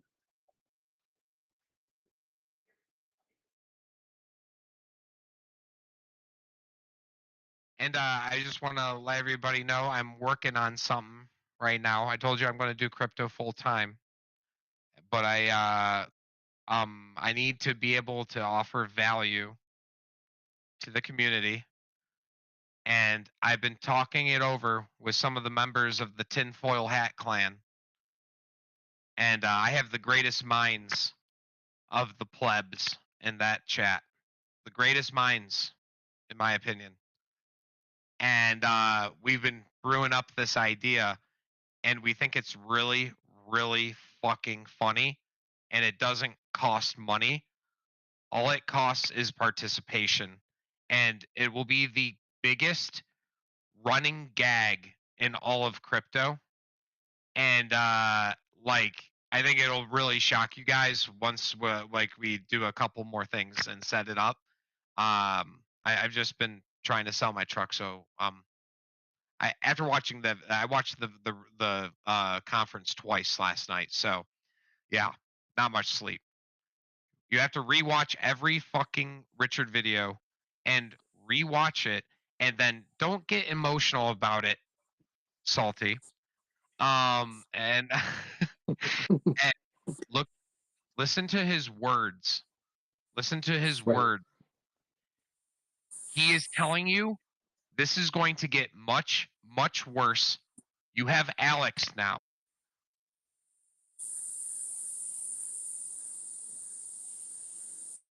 Alex is the new dad while Richard's on mainstream news. That's what he said in that fucking video. And like, if you don't think so, do rewatch it again.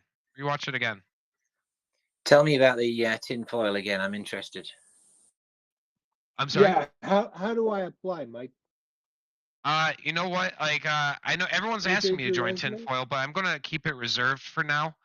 I like to keep this stuff kind of to the like you know, I will be real, like, it's not like there's a really high standard to get in. We do have Solix in there, but he's the janitor of the tinfoil hat clan. So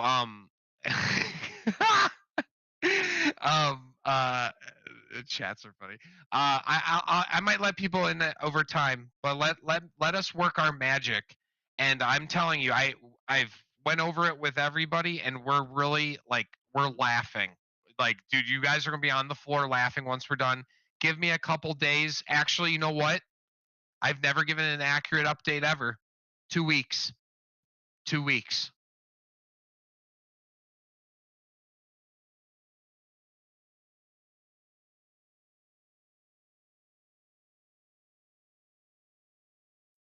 Look at all the new guys in chat. Like, awesome. Thank you guys for joining in, even if you can't make it right there. I mean, our posts are really taking off. I really appreciate it. I do think that, dude, this is the, if you're getting put out of your hex now, bros, like, or you're feeling like, I don't know if I can trust hex, you need to sell now, because you are about to get, I think, emotional. We have Alex though. Focus on Alex. Turn on the conference. You should have just muted and walked away. I'll watch it for you and give you the fucking DL. Or the DL. What's like the sum up? The cliff notes? The cliff notes.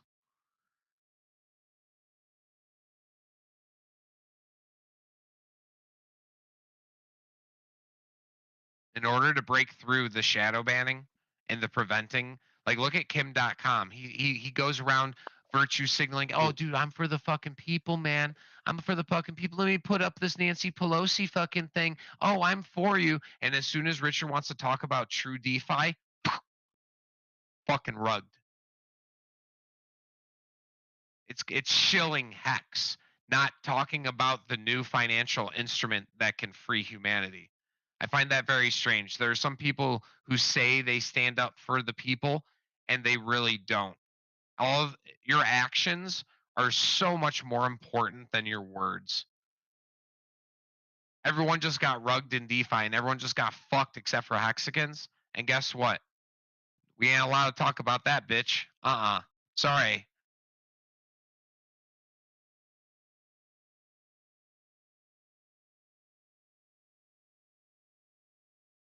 And this attracts free thinkers. The hex price will go up, and people are going to want to find out why.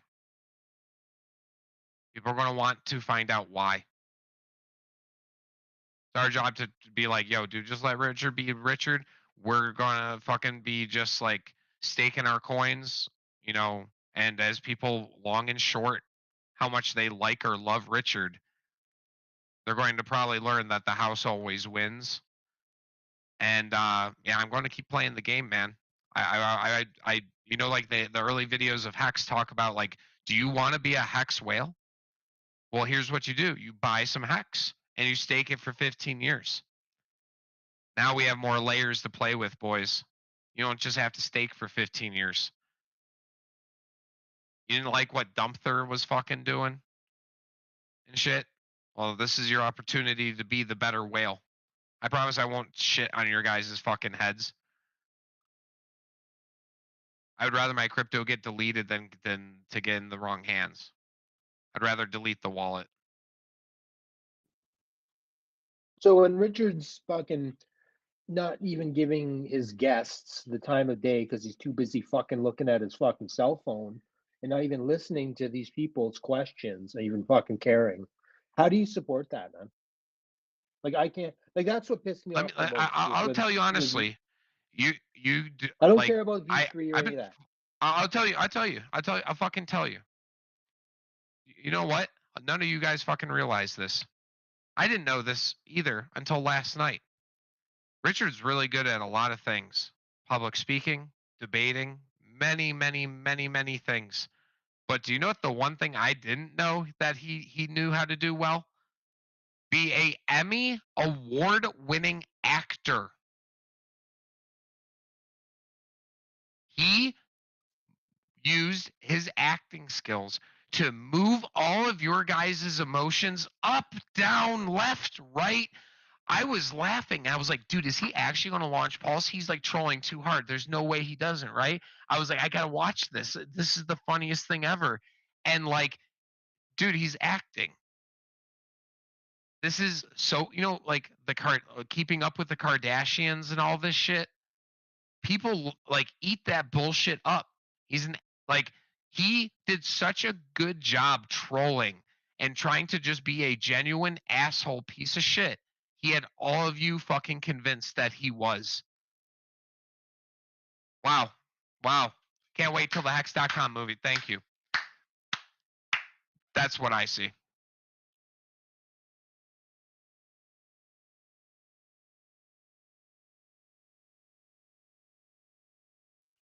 Sorry, so what's the purpose of acting like that?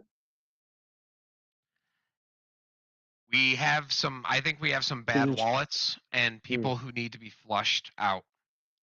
And if you aren't a full holder, bro, my next stake does not come up for 1,000 days, guys.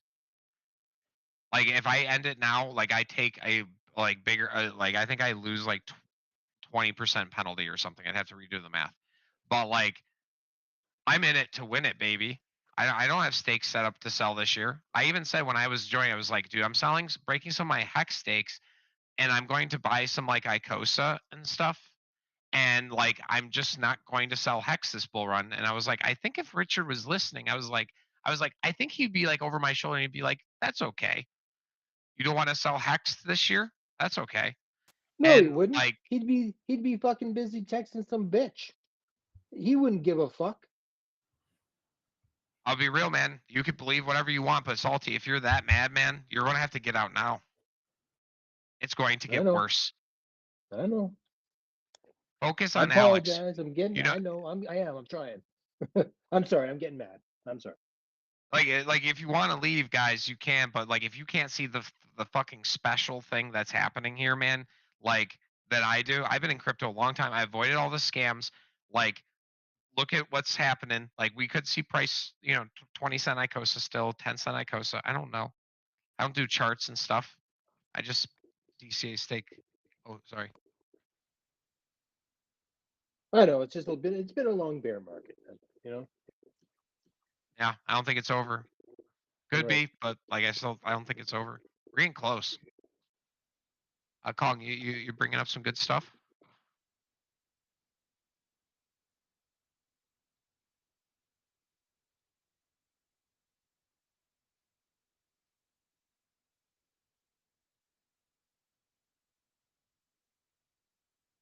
Oh, okay. Yeah, so today was 1%. Those are some. Oh, you're really keeping track of that shit. Thank you. If you could share that in chat as you like make it, we actually like really could use that if you're already keeping track of it. Oh, are we talking about the spreadsheet? Sorry. Yeah, like it looked like you had it all set up really nice and everything. Yeah. I could. I don't know if I'm allowed to send links in the Telegram, but I could just send a link to it. Usually we don't, but like if you could just like if it's a screenshot it, spreadsheet, if it's a spreadsheet, you can share that. Yeah, that's fine. Yeah, I could share the spreadsheet. It's no problem if that's allowed. Yeah, like it sounds like it's cool. It seems Alright, like that's cool then. we're always trying to keep track. During the party, you'll take over and everything, and I'm like trying to guess. I'm like, okay, this stake had this much Icosa, and I'm always doing it in my head. So, but I like to have that official spreadsheet to keep track. If you're keeping track of that stuff, please, like, awesome. Yeah, there's even a few of them. So if you're compounding your stakes, you could have like a few of your compounds there as well. So yeah, I can send that over for sure. Yeah, dude. And I haven't seen any here. Please come on in. Anytime. All right, yeah. I just found this like group on YouTube and stuff, so I thought I like the new Icosa stuff. Like I have a bunch of spreadsheets too, like theoretical Icosa prices if let's say Hex goes to a certain price and the t-shirt rates a certain value. So yeah, I could share some of this stuff over if you find that interesting. Yeah, dude, this is that's like the beater, like top 500 people, like right there. You're like trying to find that maximum way to compound to take the biggest portion of the pool. Yeah, cause yeah, I was just trying to find like how can I maximize as many X's, right? So that's the goal. Mhm. But I was gonna say about you guys were talking about Richard before. I kind of noticed that too, and like compared to his, I guess his older interviews where he's just arguing with people, like it's valid, but some of his newer stuff, it just seems like it's just his like he's been arrogant, but it seems like a bit different this time, like just a bit more weird, I would say. Like I don't know. In your I still face. like Richard. I'm still a Richard Maxey and everything, but he's been a bit off, I think, in the past few interviews I've seen with him. Yeah, he seems like a sad person to me. You know what I mean? And it's hard to be genuine when you fucking got 2 billion in the bank account. Well, he doesn't have it in his bank account. You get what I'm saying, right? Like, Yeah, I well, get what you mean. Like to me, he seems just down, like sad or something, something does seem a little like bit guilt. off. Like it doesn't seem like yeah, something Like, I don't know, but he's still like I still see pulse chain and all of that. Like I still very bullish on all this stuff. I'm just not sure like what's going on with him.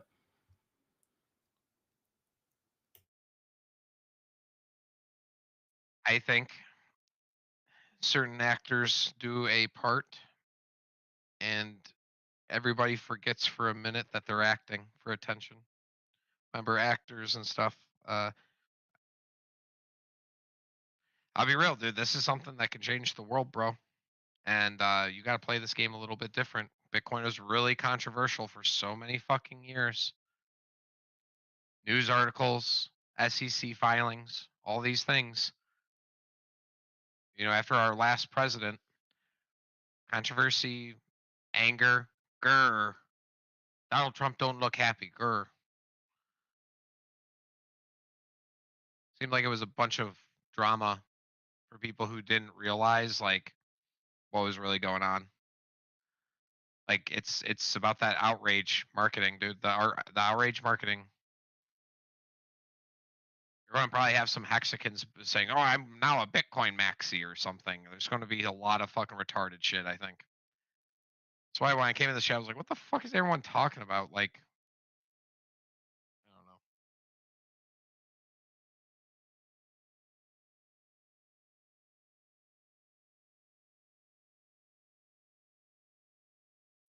This is like the biggest play in the world. Yeah, I bet like it might be a little bit like nervous. Like, dude, he's going to be slandered into the ground in order to give humanity like the banking services that they need.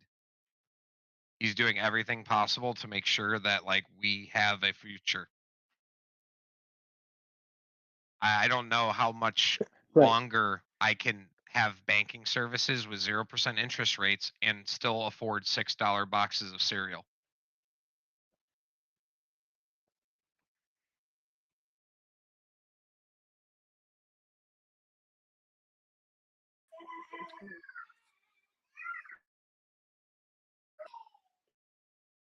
No, I think Richard Hart is tired of everybody saying the same shit.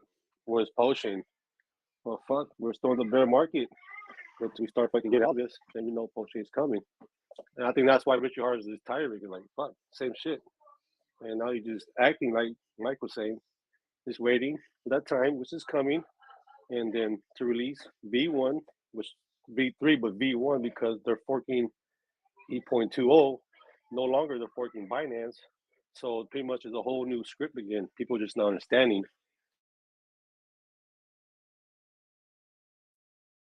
If you follow Richard, I think like a notion might end up being like, if you follow Richard, you're the guy's craving the gains, and if you're, Alex is obviously gonna be a guy screaming gains real soon. I think in the next year, it's gonna be very interesting to see what happens after seed liquidity ends and stuff. And how the actual people participating in the staking inside the Icosa Hedron Watson pool and how everything interacts. But like, I'll be real, dude. Like, this sounds like a fucking faggot thing to say, but like, I'm kind of in it for the tech. But like, if the tech didn't make me money, I wouldn't care. Like, I do want good tech to make the world a little bit better. Yeah. I'm a fucking queer. Say it. Yeah. Not that there's anything wrong with that. Sorry. Hey, smart queer. Hey, you're a smart boy. I don't care what you like, dude. Like, don't be a dumbass. I don't care. Yeah, I was in a coin in December of 2020, and it just did an airdrop. I mean, I waited 2 years, and I didn't forget about it, but I mean, they were creating something, and they just went live 2 years later. We've been 18 months since the SAC for Pulse and Pulse X, July of what is it, 2020? 21. But I don't know how long it took because I was in before Big Payday for Hex, but I don't know how long it took before from the thought of Hex to its launch. But yeah, it takes a while.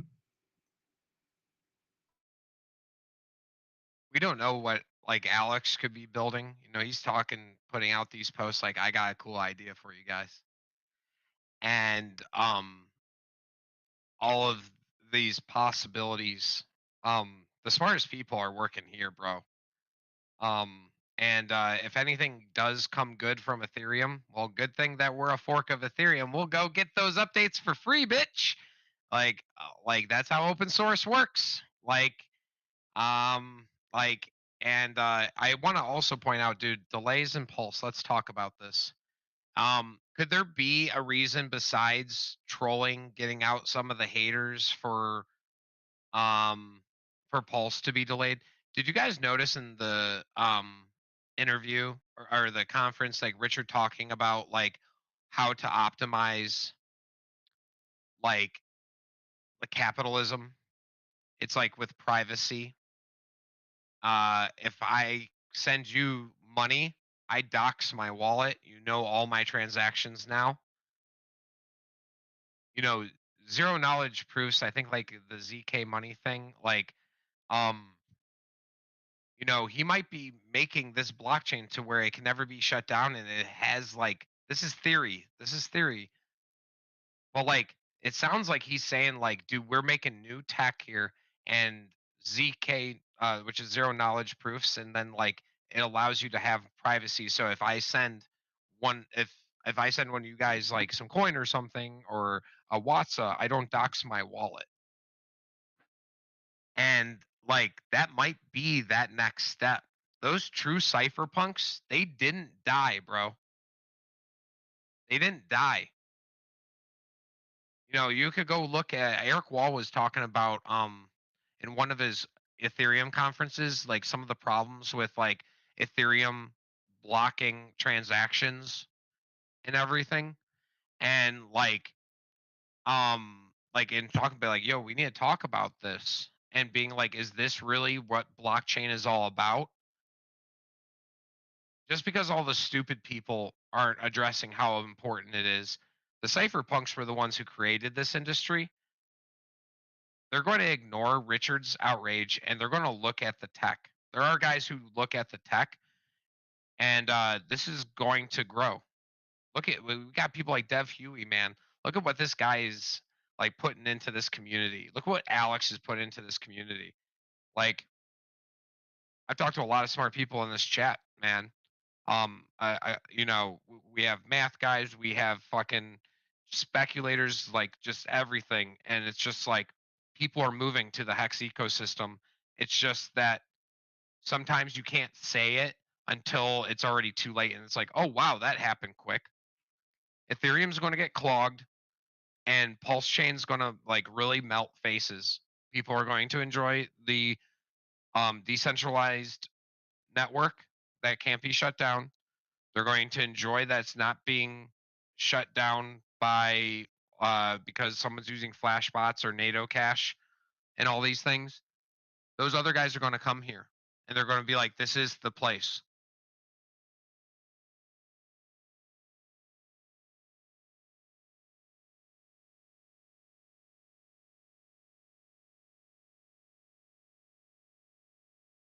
But part of that, I think, goes to the core where it's like, dude, you need to stop selling your hex and use it as a tool to make you money. And yeah, you need to find like if the hex price is really high, that doesn't mean you shouldn't short, or that doesn't mean that you should short it.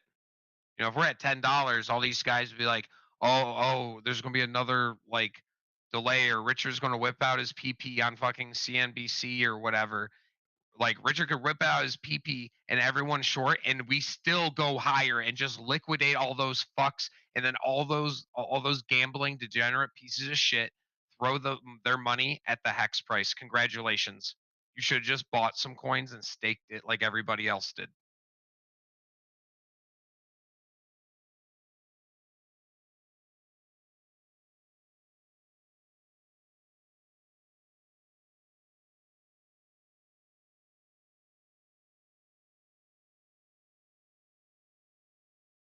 I think that privacy thing you were talking about was Tornado Cash getting banned in America. That's like the crypto mixers. I'm not Yeah. sure if I you was can just just saying, implement that into like a blockchain though, because the whole point I is don't know like either. almost a transparency. I think that talking about privacy though, has like just in that respect, like whether something new is added to Pulse or not, like we need to keep those things in mind. We don't know what Richard invented T-shares. Look at Icosa with Alex. What else could they make?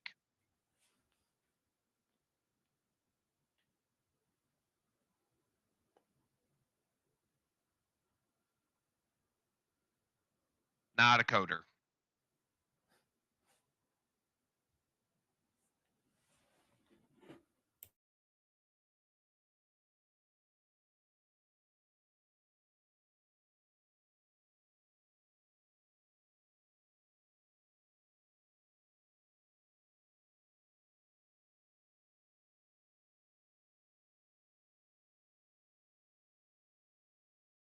Hey, Mike, by the way, it won't let me send any spreadsheets or anything, any like links or anything in the chat, but if you want, I could share like just a spreadsheet I've made. Just Icosa will do more X's and hex. Again, like not financial advice or anything, but just like some speculation I've come up with the whole like derivatives and like how Icosa is derived and like the math of all that. So I could share my screen if you want to like look through that, or if anyone else. Take the floor, man. If you want to show some math that you did to show maybe value that's here, you know, always glad to see. I actually kind of have that belief too, where it's like with Icosa staking, it does kind of outperform Hex, but that doesn't necessarily mean you want to dump all your Hex. Exactly. Yeah. I wouldn't. I would still hold your hex big, right? I was tempted to get rid of some 5 HSIs for some Icosa, but I think I still need to have the hex because hex is good. Again, none of this is financial advice. It's all speculation. This could all be wrong. This is just like, here I have some previous price history, and we can see here, these are like the same equations that you'll see up here. These are just any given hex days. This day is a bit old now, maybe a few days outdated. But you have all these price histories and the T-share rate on any given day, and you would have the real Icosa price I have inputted on any given day. And you could see here it's above the ceiling price. So we know that Icosa is capable of going above the ceiling price, as well as we've seen probably lots of people dump HSIs just to like, maybe they got them on discount on auction, dumped it for the Icosa at the buyback, and that's why we're seeing the price dip now. Again, this is a bit outdated. So, but again, it still gets to the point where like the point where it can hit the ceiling price, and right now it's what 20% underneath, or 30 or 30% underneath. Anyways, you can also see here I compared just the staking rewards. This would be like real life $300. So $300 could get you, I guess, if you bought the dip on Icosa, it could get you a decent amount of M points, as well as Hex. You could maybe get half a T share if you staked for a year. Again, like it depends where you purchased and like T-share rate and all that, but this is just approximate value. Now with Hex, you're making 20% APY for about a year. You're making about 1,000 tokens. Icosa, approximately, I've been keeping track of the yield. Some days you'll see less than 3.5 Icosa. Some days, like today, you'll see way more than that, almost double that. So this is almost a conservative number, but at the same time, it could be this yield. It's all dependent on Hedron being burnt, so this yield could disappear for all we know. Anyways, approximately we'd see 2,100 Icosa, sorry, if you were to stake out for a year and compound that correctly. You could probably even get more than this, depending if you were to do shorter stakes and compound it quickly. But I think staking Icosa could be a better play than staking Hex. I'm not saying not to have any Hex stakes, but Icosa is definitely pumping out yield right now in this early inflationary days. Now here, just yeah, what's up? Sorry, the staking rewards, do they reflect rewards from August, September, and October, or just after the auctions open? Just after the auctions open, so these would be just recently. Thanks. Sorry to interrupt. No problem, man. And if anyone else has questions, feel free to interrupt me. I don't mind. So we're gonna get back to the theoreticals here. So you have just T-share rates and a hex price. This would be kind of like if the hex price didn't move and the T-share rate did move, because I'm not sure if you guys have seen the website hexfire.io. You could see the projected T-share rate if the system doesn't change, if all stakes are just ended at the right time, and I guess no new stakes are added. You could see the approximate T-share rate for any given time within like 10-15 years. So let's say that a few years from now the hex price doesn't move, we're still sitting at 2 cents. You could see a ceiling price of Icosa $1.34, which isn't horrible from here. Even if we're 20% off of that, you're still looking at $1 Icosa. And this is like, I guess, bearish, you could say, if hex just doesn't move. Now, if we see hex hit $2, a little bit of moon math, and a 45,000 T-share rate, could see Icosa $220 at ceiling price, right? And even if it falls 50% off of that, you're still looking at $110 Icosa, theoretically, with this math, right? Now, let's some real moon math. If we had a 120K T-share rate and a $10 hex, you could see almost an $8,000 Icosa, or even a $4,000 Icosa, 50% off the ceiling price. And if you look at Uniswap's liquidity, you can see that the ratio of hex to Icosa is pretty small. So if you were to liquidity provide for that given ratio, especially considering you wouldn't necessarily care about impermanent loss if you like the hex token or if you like the Icosa, if you're fine with either of them, if one loses value relative to the other, you don't necessarily care about the impermanent loss there if you're bullish on both of them long term. As well as Icosa is mostly correlated to the T-share rate. So if you were to, let's say, double this T-share rate and have 90K, you would see the Icosa price do a lot more X's. So we know that if it gets above the ceiling price, people will make these hex stakes or these HSIs, and that'll in turn increase the T-share rate later once those hex stakes are ended. So it's just positive feedback loops, just infinitely combined, like all of the system. Even if you're making HSIs, you're burning hex, buying and burning hex to create HSIs for T-shares. And those T-shares, it's super complicated system, and I guess everything's a positive feedback loop, and it also works the opposite way, where if something does really bad, you'll see everything else kind of following that as well. But what's nice about the Icosa is it's mostly correlated with the T-share, and we know for a fact that in terms of hex, the T-share rate will go up. So I think that's why I'm a little bit more bullish on Icosa than hex. Even here, you could see theoretical X's if it hits the ceiling price. Icosa will do 1,000 X's if it hits $800. And if the hex price hits $2, that's about 100X from here. So you're looking at a difference of 800 X's, which is insane, right? So if you're bullish on hex, I think you should also be a bit bullish on Icosa. And you have like the Hedron ceiling price as well. I think this is just less likely to happen just because you could create an HSI and all the T shares within that HSI would be worth, like the Hedron you could like dump every day would be worth like an amount of the T share. Or if you were to just like liquidate your entire hex stake in terms of advance all the Hedron, that would be worth as much as you bought the T shares for. It could happen, but I'm not too sure about that. Sorry. What, not financial advice. What I did, dude, I broke 2 stakes. One was coming out this upcoming year, and then the next one was coming out the following year. And I took a hit on interest. It accumulated some interest and stuff, but I just went and I bought all Icosa, and like I staked it. And it's like now I'm saving the hex price, but like as Rich has in his profile, I think still the double share rate mechanism is like greater than the regular share rate mechanism. Yo, Mike.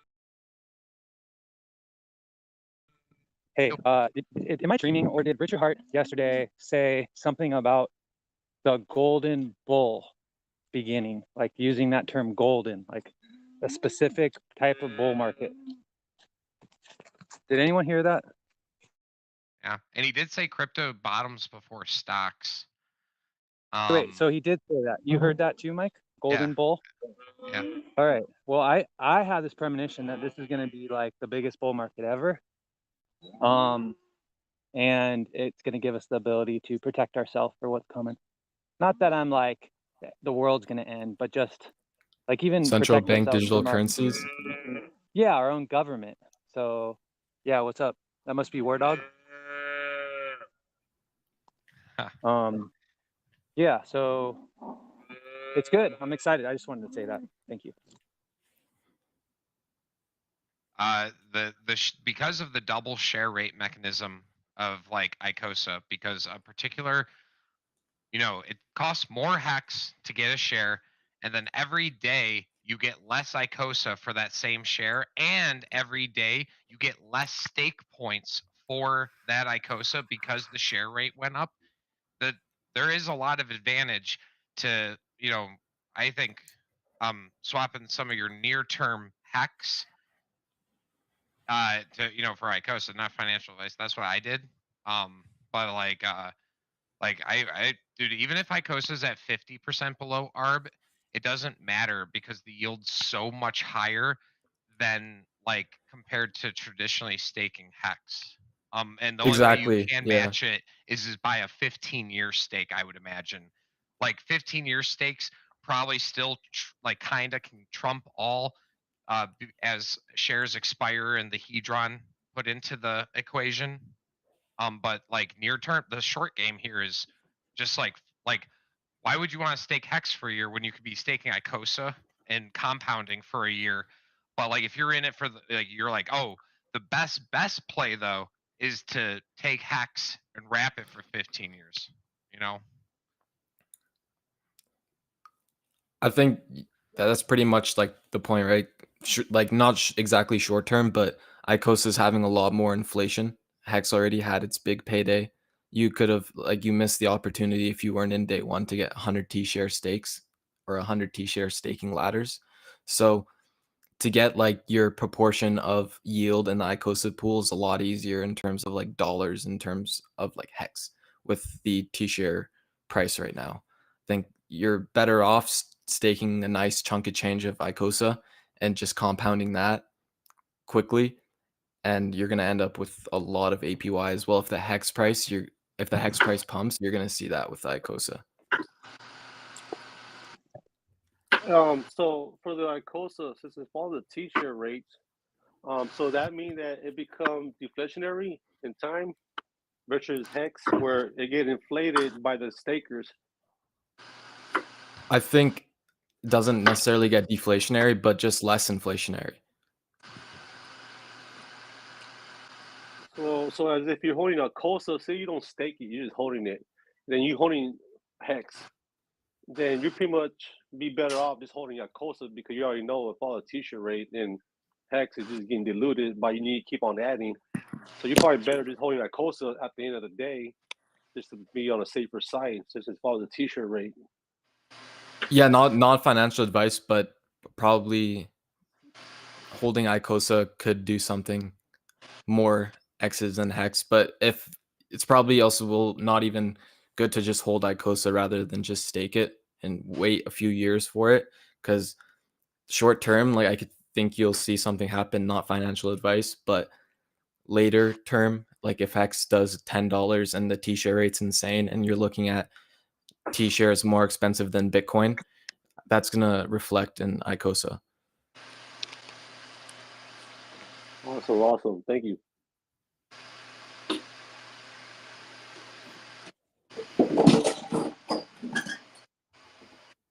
This game that's involved with like people like me wanting to try hard to get the biggest Icosa position possible and just, getting ammo through all these different tools in our system, whether it's leverage yield or whether it's Hedron yield from a stake, X stake or Icosa stake, you get the opportunity just to grow your position in the ecosystem with, after you put your capital in, like, you now have all these yield systems to purchase all the coins, and then we get to hold all, like, in this world where everyone's like, oh dude, look at the Winklevoss twins with all their bitcoins. It's like, I like this game being played, you now have the chance to be a Winklevoss guy with 100,000 bitcoin, but you make money. Like they open an exchange, they hold a whole bunch of bitcoin and they have an exchange. All right, like they make their money from the exchange. Like you get paid to get people to gamble on this shit, and you get to buy other people's coins without having to add additional liquidity or having to go around and scam people.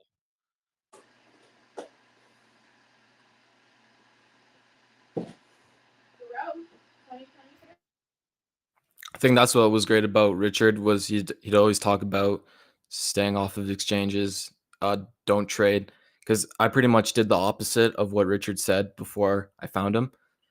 I was a noob, right? Like everyone starts somewhere, so but I feel like Richard has the answers. Maybe not all the answers, but lots of the things he says just age very well, right? So I think that Richard's still doing great things for everyone, keeping everyone safe, right? He warned us about BlockFi, Celsius, FTX, derivatives of FTX's Bitcoin weren't even adding liquidity. So yeah, I think he's saying lots of great stuff out there.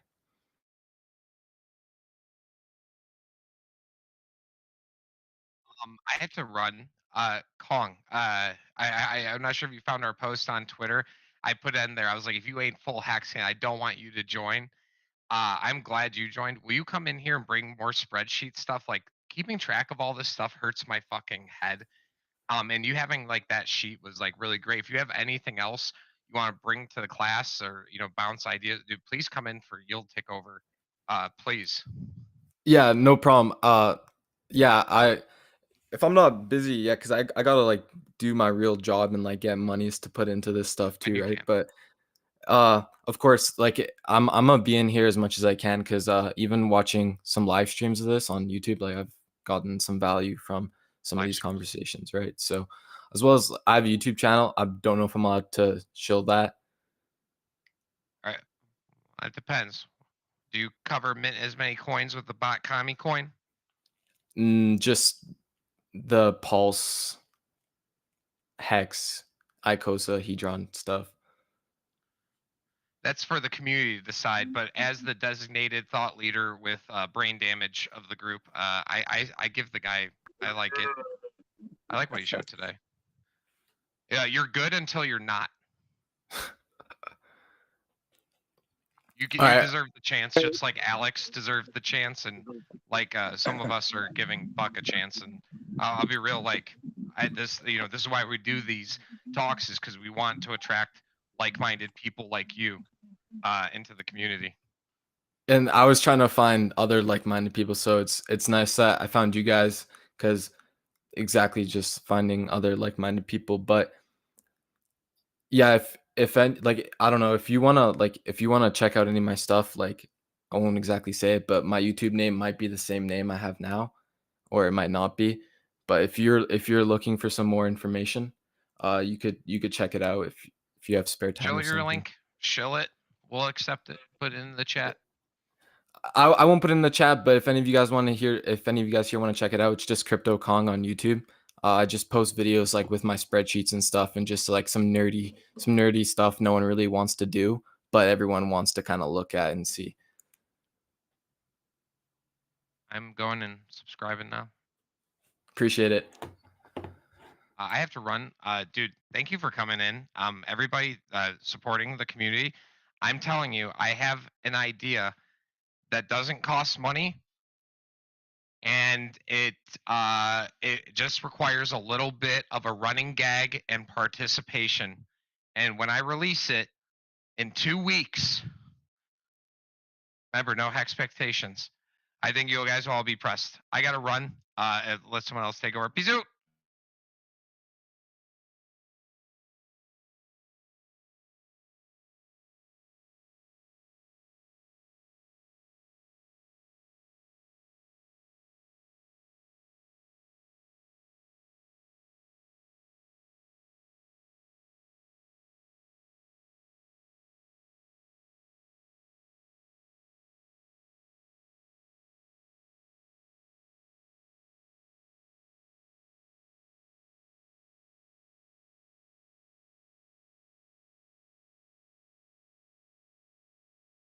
What's up?